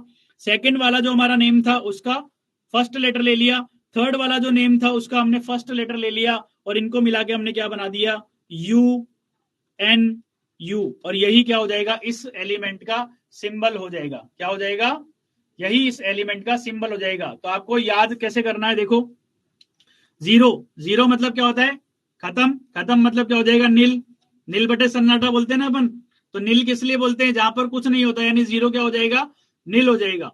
फिर 1 के लिए क्या हो जाएगा, अन, 2 के लिए क्या हो जाएगा, बाई, 3 के लिए हो जाएगा ट्राई, 4 के लिए हो जाएगा क्वाड, 5 के लिए हो जाएगा पेंट, 6 के लिए हेक्स, 7 के लिए सेप्ट, 8 के लिए ऑक्ट होगा। ठीक है, इसको आपको स्पेशली ध्यान रखना होगा कि 9 जो डिजिट है उसके लिए आपको क्या करना होगा, ENN रखना होगा। अब ये तो बात हुई IUPAC नोमेनक्लेचर की। ठीक है बेटा, EM मतलब जैसे हम सोडियम बोलते हैं, पोटेशियम बोलते हैं, लिथियम बोलते हैं, तो लास्ट में EM आ रहा है ना। ठीक है, तो उसी तरीके से IUPAC ने जो नेम है उसको सेम रिदम में बनाने के लिए क्या कर दिया कि पीछे आप उनमें क्या लगा दोगे, IUM लगा दोगे। ठीक है, कि जब तक कोई भी एलिमेंट जो है वो फाइनलाइज्ड नहीं हो जाता, अब्रीविएशन E हो जाएगा इसका, कुशाग्र। क्या दिक्कत है इसके अंदर, देखो जो रूल है वो रूल है, उसका मैं कुछ नहीं कर सकता, आपको वैसे ही याद रखना पड़ेगा जैसा डिसाइड किया गया है। तो उसने रूल क्या बनाया कि अगर आपको कोई भी एलिमेंट जिसका एटॉमिक नंबर क्या है 100 से ज्यादा है, उसके लिए आपको IUPAC नोमेनक्लेचर के अकॉर्डिंग अगर उसका रूल बनाना है, तो उस रूल को उस नेम को बनाने के लिए क्या करना पड़ेगा, आपको इन रूल को फॉलो करना पड़ेगा। और जो डिजिट्स हैं उन डिजिट्स के लिए क्या हो जाएगा बेटा, 100 के लिए क्या हो जाएगा, आप खुद ध्यान रखो, 100 के लिए क्या हो जाएगा, अन नीलियम हो जाएगा। देखो 100 के लिए क्या हो जाएगा, अन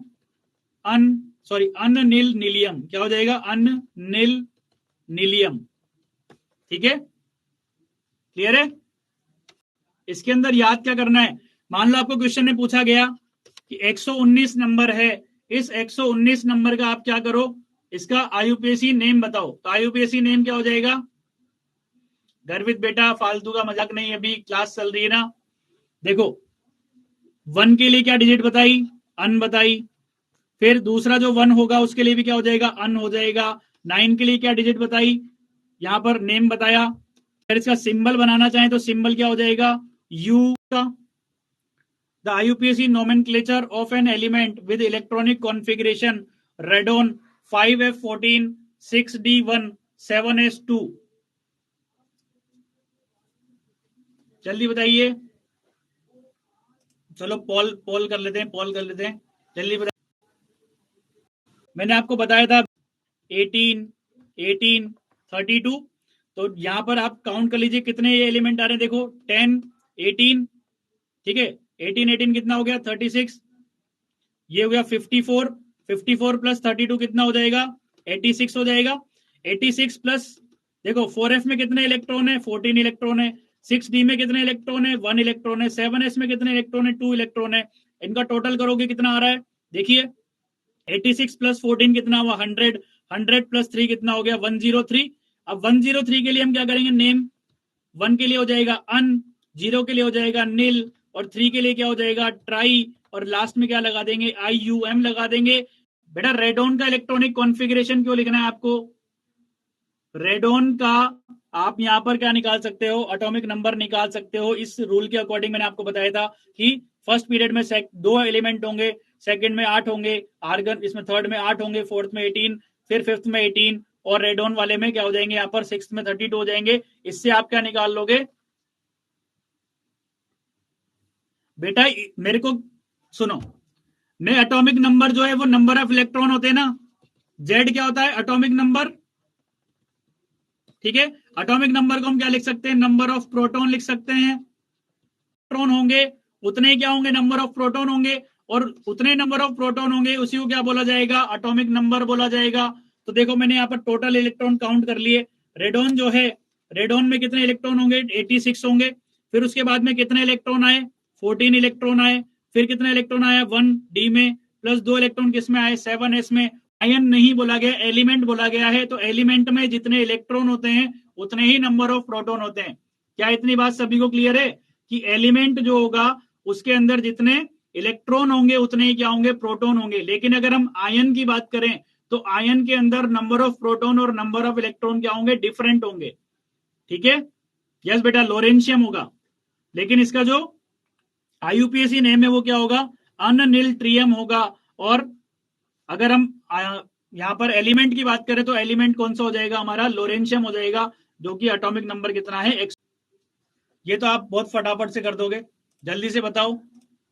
ब्रेक करके लिख लेते हैं। यस, जेई मेन के अंदर इतना इजी क्वेश्चन आता है। ठीक है, तो आंसर क्या हो जाएगा इसका? Option A. क्लियर एडवांस है? ठीक है, 50% बच्चे जो है यहाँ पर इस ट्रिक के अंदर फंस चुके हैं। तो बेटा यहाँ पर आपको ये ध्यान रखना है, क्या है? अन ट्रियम, यानी हम यहाँ पर केवल और केवल एक ही आई यूज में लेंगे। 2 केस मैंने आपको बताया यहाँ पर कि बाई और ट्राई के अंदर, क्योंकि 2 आई आ जाएंगे जब हम नॉमेनक्लेचर लिखेंगे, तो हमें केवल एक आई ही यूज में लेना है नेम लिखते टाइम। तो नेम क्या हो जाएगा इसका? अन ट्रियम हो जाएगा। ठीक है, तो ये इसीलिए मैंने आपको अभी इसका कंसेप्ट इसलिए पहले नहीं बताया था ताकि आप इसके अंदर फंस जाओ। ठीक है, यस। तो कंसेक्यूटिव जो यहाँ पर वोवेल्स आएंगे उनको हम क्या करेंगे? केवल एक ही वहां पर हम यूज में लेंगे। ठीक है, यस, 10th में भी आपको बताया होगा ये चीज, पर कोई बात नहीं, भूल गए तो अभी ये ध्यान रखना। तो इसका आंसर क्या हो जाएगा? ऑप्शन डी हो जाएगा। उसका नाम है स्क्रीनिंग इफेक्ट, या फिर हम बोले इफेक्टिव न्यूक्लियर चार्ज। ठीक है, तो इफेक्टिव न्यूक्लियर चार्ज जो होता है वो क्या होता है, कैसे होता है, उसके बारे में हम यहाँ पर समझेंगे। तो बेटा अब जो है आपको बहुत ज्यादा फोकस करने की जरूरत है यहाँ पर, क्योंकि अब आपने अगर थोड़ा सा भी फोकस लूज कर दिया, ठीक है बेटा, देख लेना, अभी आपको मैं भेज दूंगा, PDF भेजूंगा बनाकर, उसमें देख लेना आप वापस से। ठीक है, NCERT के अंदर भी आप देख सकते हो। बहुत ही इंपॉर्टेंट कंसेप्ट है, पूरा ध्यान यहाँ पर। यस, नोट्स बिल्कुल बनाने हैं, बिल्कुल नोट्स बनाने हैं। तो इफेक्टिव एटम के अंदर क्या होते हैं? एटम के अंदर डिफरेंट डिफरेंट शेल होते हैं, डिफरेंट डिफरेंट शेल है। ठीक है, अगर कोई एटम होता उसमें उसके ऑर्बिटल्स में केवल एक ही इलेक्ट्रॉन होता और उसके न्यूक्लियस में क्या प्रेजेंट होते? प्रोटॉन प्रेजेंट होते। तो जो प्रोटॉन्स हैं वो कंप्लीटली इस इलेक्ट्रॉन को क्या करते? अपनी ओर अट्रैक्ट करते। ठीक है, मैंने क्या बोला कि कोई भी एटम है उस एटम में क्या होंगे? डिफरेंट डिफरेंट शेल होंगे, और यहां पर जो एन शेल होता है उसको क्या बोलते हैं? वैलेंस शेल बोलते हैं। इसका मतलब किसी भी एटम के अंदर अगर वैलेंस शेल में केवल एक ही इलेक्ट्रॉन होता और प्रोटॉन उसको अपनी ओर अट्रैक्ट कर रहे होते, तो प्रोटॉन का जो अट्रैक्शन है वो पूरी तरीके से किस पे लग रहा होता? इलेक्ट्रॉन पर लग रहा होता। लेकिन ऐसा तो नहीं होता है कि जो एटम है उसके अंदर इनर शेल्स के अंदर इलेक्ट्रॉन नहीं होंगे। जैसे जैसे हम इलेक्ट्रॉन भरते जाएंगे तो इलेक्ट्रॉन क्या होंगे? इनर शेल के अंदर भी क्या होते जाएंगे? भरते जाएंगे। तो प्रोटॉन तो इस इलेक्ट्रॉन को अपनी ओर क्या कर रहा है? अट्रैक्ट कर रहा है। ठीक है, लेकिन ये जो इलेक्ट्रॉन प्रेजेंट है इनर शेल के अंदर वो इसको क्या कर रहे हैं? रिपेल कर रहे हैं। तो अब जो न्यूक्लियस का अट्रैक्शन होगा वो क्या हो जाएगा, थोड़े अमाउंट में कम हो जाएगा। ठीक है, यानी कि एक हमारे पास में एक ब्लॉक है, आपने फिजिक्स के अंदर भी पढ़ा है कि यहां पर से क्या कर रहा है, एक आदमी इसको क्या कर रहा है, खींच रहा है। ठीक है, कितने से खींच रहा है, 2 न्यूटन से खींच रहा है। ठीक है, और एक आदमी इधर क्या कर रहा है, 3 न्यूटन से इसको खींच रहा है। तो क्या हो जाएगा, जो 3 न्यूटन वाला हुआ वो क्या कर देगा, इसको खींच कर ले जाएगा। इसका मतलब जो ओवरऑल अट्रैक्शन होगा वो क्या हो जाएगा, कम हो जाएगा। ठीक है, तो इससे समझिए कि यहां पर हमारे पास में ये न्यूक्लियस है, यहां पर इलेक्ट्रॉन प्रेजेंट है, यहां इनर शेल के अंदर भी इलेक्ट्रॉन प्रेजेंट है। ठीक है, और ये आउटर शेल का इलेक्ट्रॉन है, यहां पर क्या प्रेजेंट है, प्रोटॉन प्रेजेंट है। ये इसको क्या कर रहा है, अट्रैक्ट कर रहा है, ये इसको क्या कर रहे हैं, रिपेल कर रहे हैं। तो अगर एक ही इलेक्ट्रॉन होता, फिर से समझाता हूं कि अगर एक ही इलेक्ट्रॉन होता तो इसका जो अट्रैक्शन होता वो हम किसके बराबर मानते, जेड के बराबर मानते। अगर एटम के अंदर जो है एक ही इलेक्ट्रॉन होता तो जो ओवरऑल अट्रैक्शन होता वो किसके बराबर होता, जेड के बराबर होता।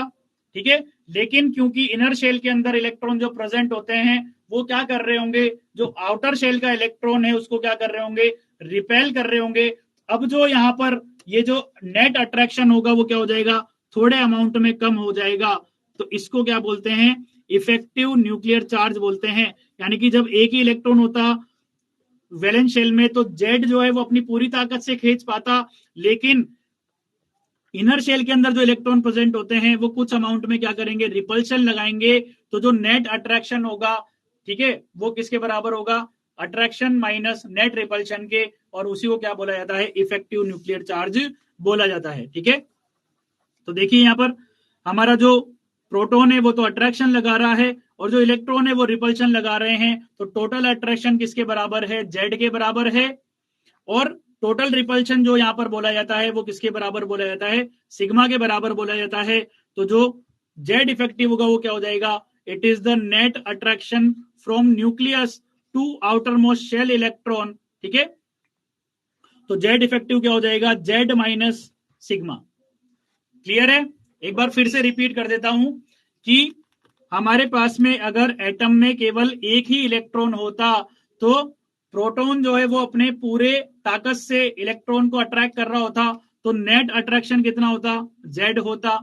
ठीक है, लेकिन क्योंकि इनर शेल जो है उनके अंदर भी इलेक्ट्रॉन प्रेजेंट होते हैं तो वो क्या करेंगे, रिपेल करेंगे। और वो जो रिपेल करते हैं उसको मैथमेटिकली हम किससे कैलकुलेट करते हैं, सिग्मा से कैलकुलेट करते हैं। तो अब जो न्यूक्लियस का अट्रैक्शन होगा वो नेट क्या हो जाएगा, इफेक्टिवली जेड इफेक्टिव के बराबर होगा। और उसको हम कैसे मैथमेटिकली यहां पर कैलकुलेट करेंगे, जेड माइनस सिग्मा फॉर्मूले से।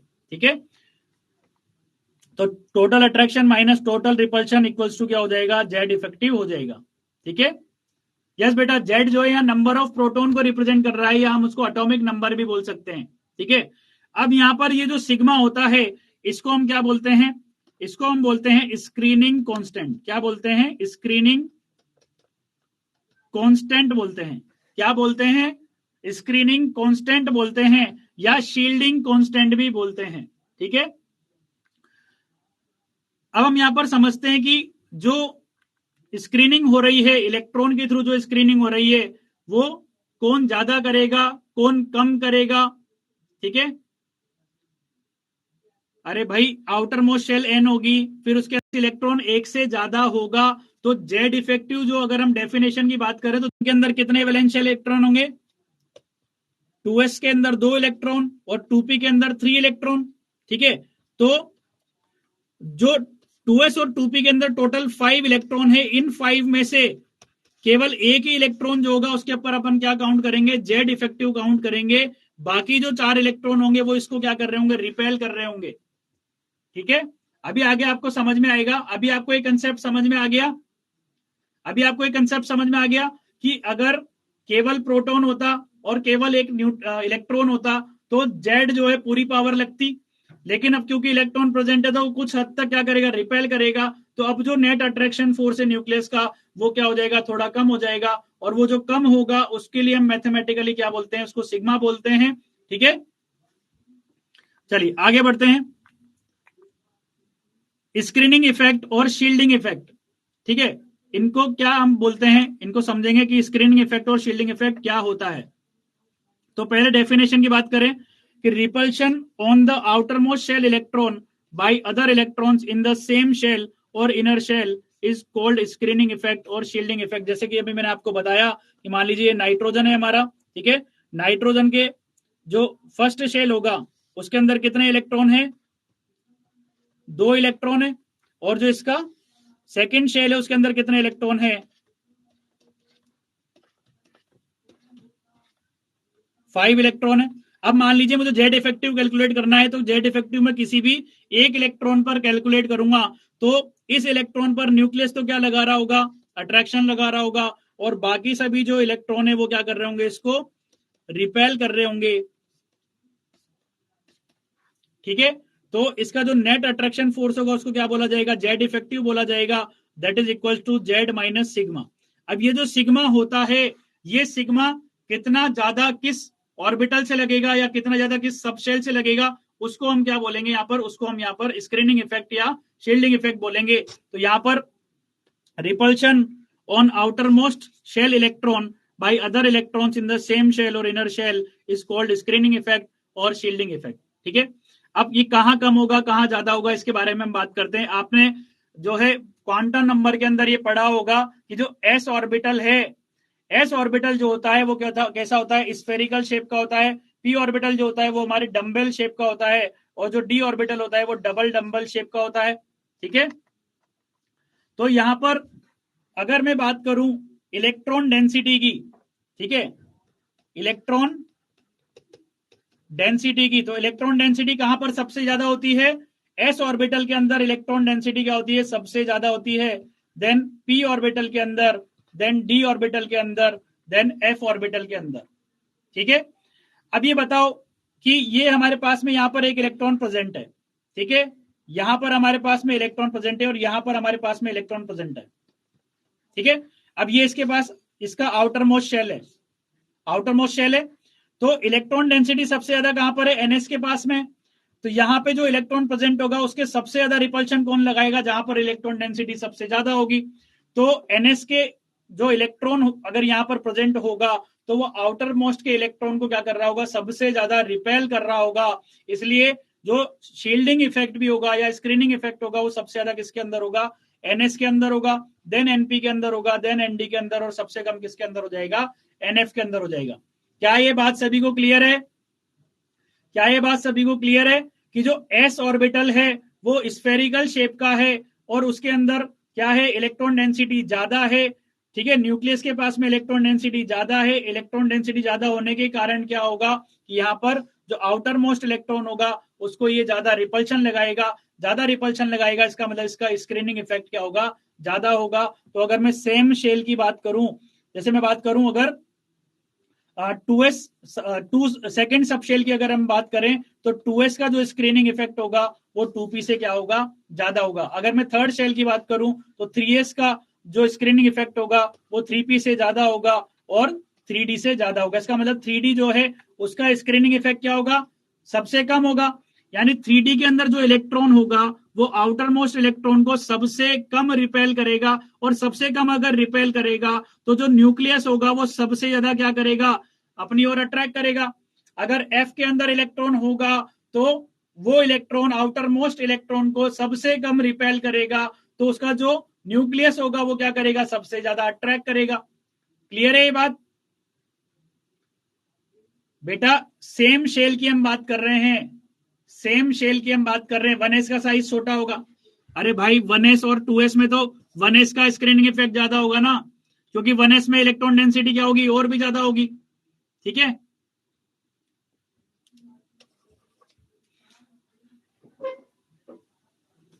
क्या बेटा, रिपल्शन अकर अंडर न्यूक्लियस? नहीं बेटा, न्यूक्लियस के अंदर यहां पर जो हम ये स्क्रीनिंग की बात करते हैं या रिपल्शन की बात करते हैं, इसकी हम अप्रोक्सीमेशन की हम बात करते हैं, यहां पर हम एग्जैक्ट की बात नहीं करते हैं, ठीक है, हमेशा अप्रोक्सीमेशन की बात करेंगे। हमारा जो ट्रेंड है उसको पता लगाने के लिए हम यहां पर बात करते हैं, ठीक है।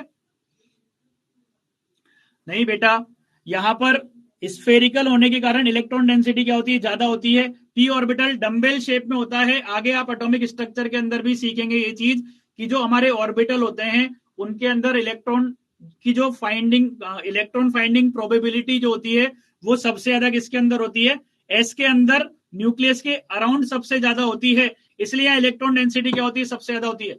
लेकिन आप अभी उसके अंदर मत जाइए क्योंकि वो एटॉमिक स्ट्रक्चर के अंदर आप पढ़ेंगे, अभी आगे जाके वो आपको क्लियर होगा।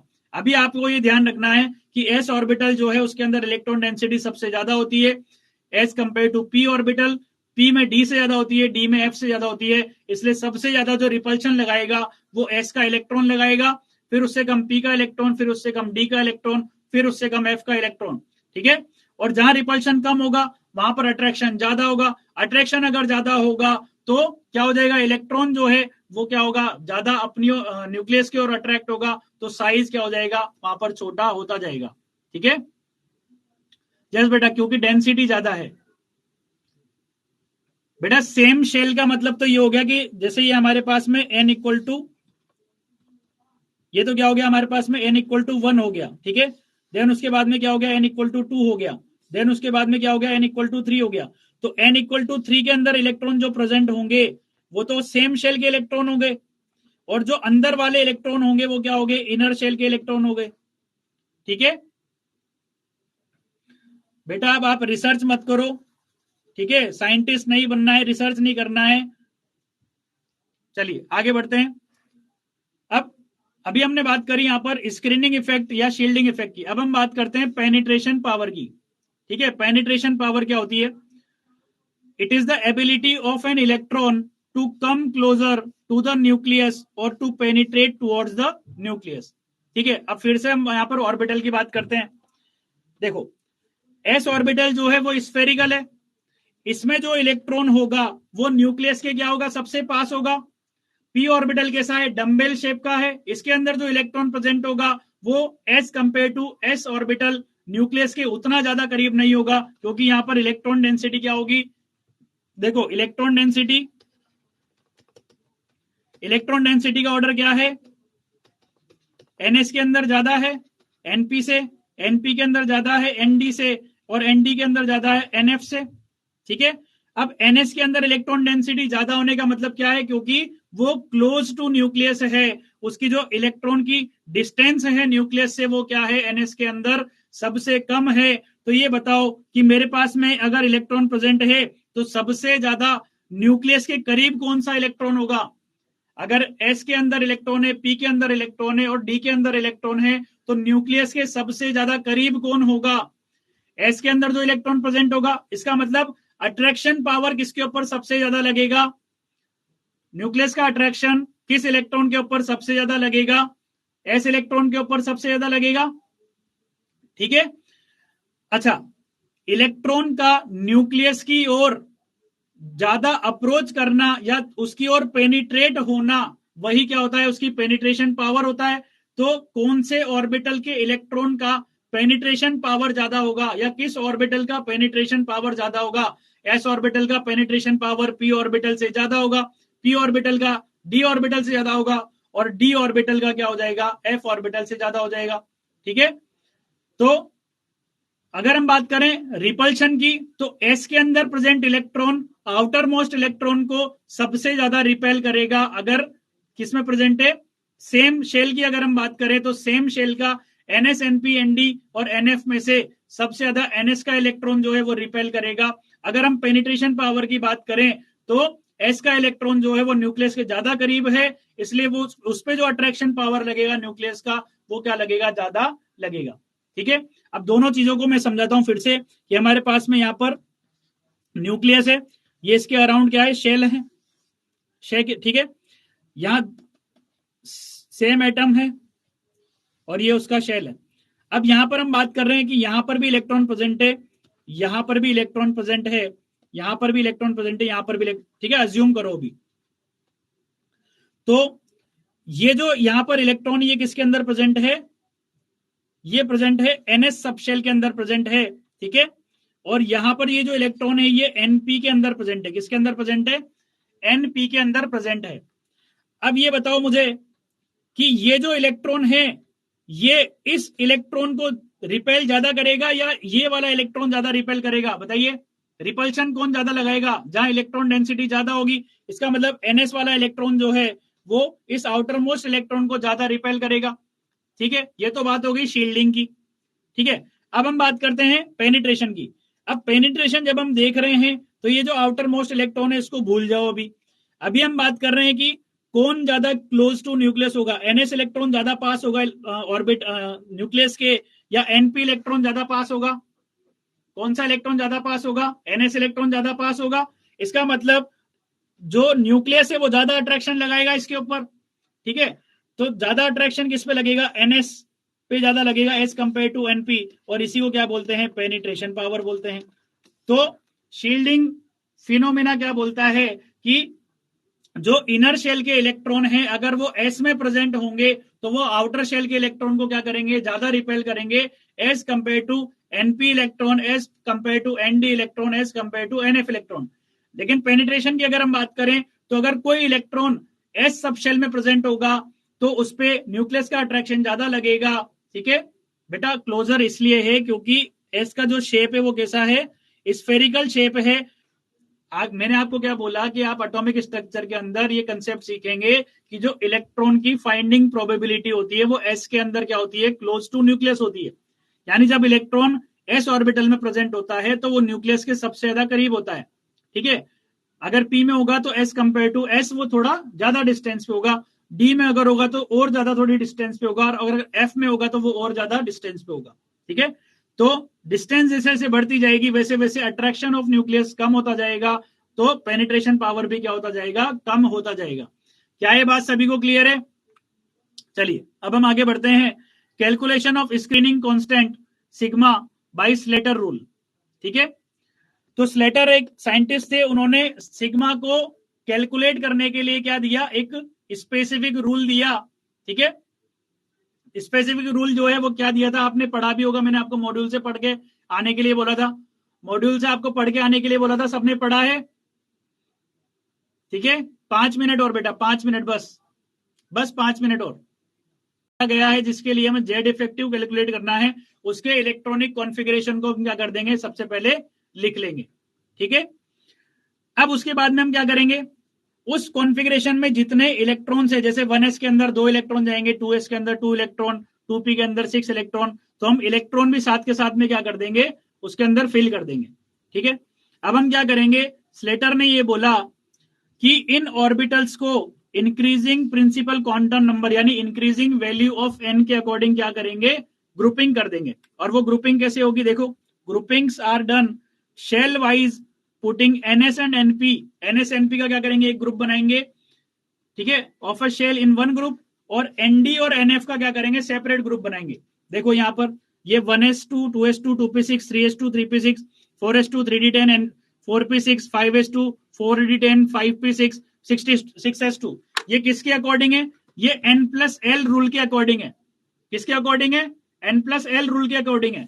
स्लेटर ने ये बोला कि जब हमें शील्डिंग फाइंड आउट करना होगा, सिग्मा की वैल्यू कैलकुलेट करनी होगी, तो आप क्या करो? इस इलेक्ट्रॉनिक कॉन्फ़िगरेशन को इंक्रीजिंग प्रिंसिपल क्वांटम नंबर के अकॉर्डिंग क्या कर दो? अरेंज कर दो। इंक्रीजिंग नंबर में जब अरेंज करेंगे तो कैसे करेंगे? 1s2 2s2 2p6 3s2 3p6। अब देखो 3d आएगा, n+l तो हमने यहां पे कर दिया। अब इंक्रीजिंग n के अकॉर्डिंग हम कर रहे हैं तो 3d आ जाएगा। 3d के बाद में कौन आएगा? 4s2, देन 4p6, फिर उसके बाद में कौन आएगा? 4d10 आएगा, फिर उसके बाद में कौन आएगा? 4f14 आएगा। ऐसे करके ये आगे चलता जाएगा। ठीक है, उसने ये बोला कि अब ये जो ग्रुपिंग हमें करनी है, ग्रुपिंग किस अकॉर्डिंग करनी है? कि NS NP जो है वो हमें एक ग्रुप में रखना है, और अगर F और D ऑर्बिटल है तो उनको हमें अलग ग्रुप देना है। तो ग्रुपिंग कैसे करी? देखो, 1s को अलग ग्रुप दे दिया क्योंकि ये n=1 है। n=2 में 2s 2p को एक ग्रुप बना दिया। फिर n=3 में 3s 3p को एक ग्रुप बना दिया। n=3 में क्योंकि d भी आता है इसलिए 3d का अलग ग्रुप बना दिया। फिर n=4 में 4s 4p का एक ग्रुप बना दिया। देन उसके बाद में 4d का एक ग्रुप बना दिया और 4f का एक ग्रुप बना दिया। क्या ये बात सभी को क्लियर है? ठीक है, तो ये ग्रुपिंग हमने कर दी। अब ग्रुपिंग करने के बाद में उसने क्या बोला कि टेस्ट टेस्ट इलेक्ट्रॉन वो इलेक्ट्रॉन होता है जिसके ऊपर हमें क्या फाइंड आउट करना है, जेड इफेक्टिव फाइंड आउट करना है। ठीक है, अगर कुछ भी नहीं बोला गया है तो हमेशा जो वैलेंस इलेक्ट्रॉन होगा, जो वैलेंस इलेक्ट्रॉन होंगे उनमें से कोई भी एक इलेक्ट्रॉन जो है वो क्या हो जाएगा, हमारा टेस्ट इलेक्ट्रॉन मान लिया जाएगा। ठीक है, लेकिन अगर क्वेश्चन में बोला गया है कि भाई 20th इलेक्ट्रॉन है, 19th इलेक्ट्रॉन है, तो फिर आपको वहां चेक करना होगा। ठीक है, तो with reference to test electron all electrons of the right side groups contribute 0 to sigma. अब इसका क्या मतलब है कि यहां पर कंट्रीब्यूट करेगा या नहीं करेगा। तो देखो, मान लीजिए मेरा टेस्ट इलेक्ट्रॉन जो है वो 4s4p वाले ग्रुप का है। मान लीजिए मेरा जो टेस्ट इलेक्ट्रॉन है वो 4s4p ग्रुप के अंदर प्रेजेंट है। तो इसके राइट में जितने ग्रुप आ रहे हैं ये कौन से हो गए, राइट साइड ग्रुप हो गए। ये राइट साइड ग्रुप जो होंगे इनका जो सिग्मा होगा वो कितना होगा, 0 होगा, यानी ये कोई भी कंट्रीब्यूशन नहीं करेंगे सिग्मा में। ठीक है, ऐसा स्लेटर ने माना, ऐसा स्लेटर ने रूल में बोला कि जो इलेक्ट्रॉन हमारा टेस्ट इलेक्ट्रॉन है उस टेस्ट इलेक्ट्रॉन के राइट साइड में जो ग्रुप होंगे, टेस्ट इलेक्ट्रॉन वो इलेक्ट्रॉन जिसके ऊपर हम सिग्मा कैलकुलेट करेंगे। जैसे मान लीजिए हमसे बोला गया कि हमें सोडियम के लिए जेड इफेक्टिव निकालना है। ठीक है, तो जेड इफेक्टिव यहां पर ऐसा कुछ नहीं बोला कि किसके ऊपर निकालना है, तो जेड इफेक्टिव हम क्या करेंगे, हमेशा जो वैलेंस इलेक्ट्रॉन होगा उसके लिए कैलकुलेट करेंगे। अब वैलेंस इलेक्ट्रॉन क्या होगा सोडियम के लिए, देखो 1s2 2s2 2p6 3s1, valence electron क्या होगा इसका, 3s1 होगा। ठीक है, तो ये जो 3s1 है इसके अगर राइट में कोई इलेक्ट्रॉन प्रेजेंट होता तो उनका हम क्या मानते, सिग्मा इक्वल टू 0 मानते अकॉर्डिंग टू स्लेटर। ठीक है, तो ये तो हो गई बात। अब हम बात करें कि each electron in the same shell, यानी कि अगर हम बात करें यहां पर एग्जांपल, हम दो केस बना लेते हैं यहां पर। ठीक है, दो केस बना लेते हैं। केस वन हमें क्या बोलता है कि मान लीजिए जो इलेक्ट्रॉन है वो किसके अंदर प्रेजेंट है, 4s या 4p के अंदर प्रेजेंट है। तो इसके बाद में कौन आएगा, 4d आएगा, उसके बाद में कौन आएगा, 4f आएगा, इसके पहले कौन आएगा, 3s 3p आएगा, फिर 3d आएगा। ठीक है, हाँ, टेस्ट इलेक्ट्रॉन जो है अगर क्वेश्चन में कुछ नहीं बोला गया है तो आपको हमेशा वैलेंस इलेक्ट्रॉन मानना है। लेकिन अगर क्वेश्चन में बोला गया है कि एक पर्टिकुलर इलेक्ट्रॉन जो है उसी को आपको क्या मानना है, टेस्ट इलेक्ट्रॉन मानना है, तो फिर आपको क्या करना होगा, वहां पर उसी के अकॉर्डिंग काम करना होगा। ठीक है, तो एक काम करते हैं, हम इसको नेक्स्ट जो हमारी क्लास होगी उसी के अंदर डिस्कस करेंगे क्योंकि आज टाइम हो चुका है। ठीक है, यस यस यस, कोई बात नहीं, कोई बात नहीं बेटा, कोई बात नहीं। तो होमवर्क जो है वो आपको मिल जाएगा, आपको जो है होमवर्क अपने उस पर सबमिट करना है ऐप के ऊपर। ठीक है बेटा, स्लेटर ने स्पेसिफिक रूल दिए थे, अब उसने तो उसी से जाके पूछना पड़ेगा उसकी आत्मा से जाके कि 4d और 4f को एक ग्रुप में क्यों नहीं रखा। ठीक है, यस, तो कंक्लूजन की बात ये है, हमने एक तो आईयूपीएसी नोमेनक्लेचर सीखा, जो हमारे 100 एटॉमिक नंबर के बाद वाले जो एलिमेंट है उनके लिए हमने आईयूपीएसी नोमेनक्लेचर सीखा। उसके अलावा हमने पीरियड, ग्रुप और ब्लॉक फाइंड आउट करना सीखा, और हमने यहाँ पर स्क्रीनिंग जो जेड इफेक्टिव होता है, इफेक्टिव न्यूक्लियर चार्ज होता है, उसके बारे में यहाँ पर हमने सीखा है। ठीक है आज, और हमने सीखा कि स्लेटर रूल जो है उसके अकॉर्डिंग हम क्या करेंगे, कैसे। बेटा होमवर्क डिस्कशन डाउट क्लास के अंदर करेंगे, होमवर्क डिस्कशन डाउट क्लास के अंदर करेंगे। ठीक है बेटा, आपका जो भी अभी डाउट है वो आप ऐप पर पोस्ट कर देना। ठीक है, नेक्स्ट क्लास का टाइम हो चुका है, नेक्स्ट क्लास का टाइम हो चुका है। चलिए, ओके बाय, ओके बेटा, बाय बाय। हाँ, ग्रुपिंग फिक्स होगा, ग्रुपिंग जो है वो फिक्स होगा। एनएस और एनपी का हमेशा एक ग्रुप बनेगा और एनडी और एनएफ का अलग अलग ग्रुप बनेगा। ठीक है, चलिए चलिए, ओके बाय बेटा, बाय बाय।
है।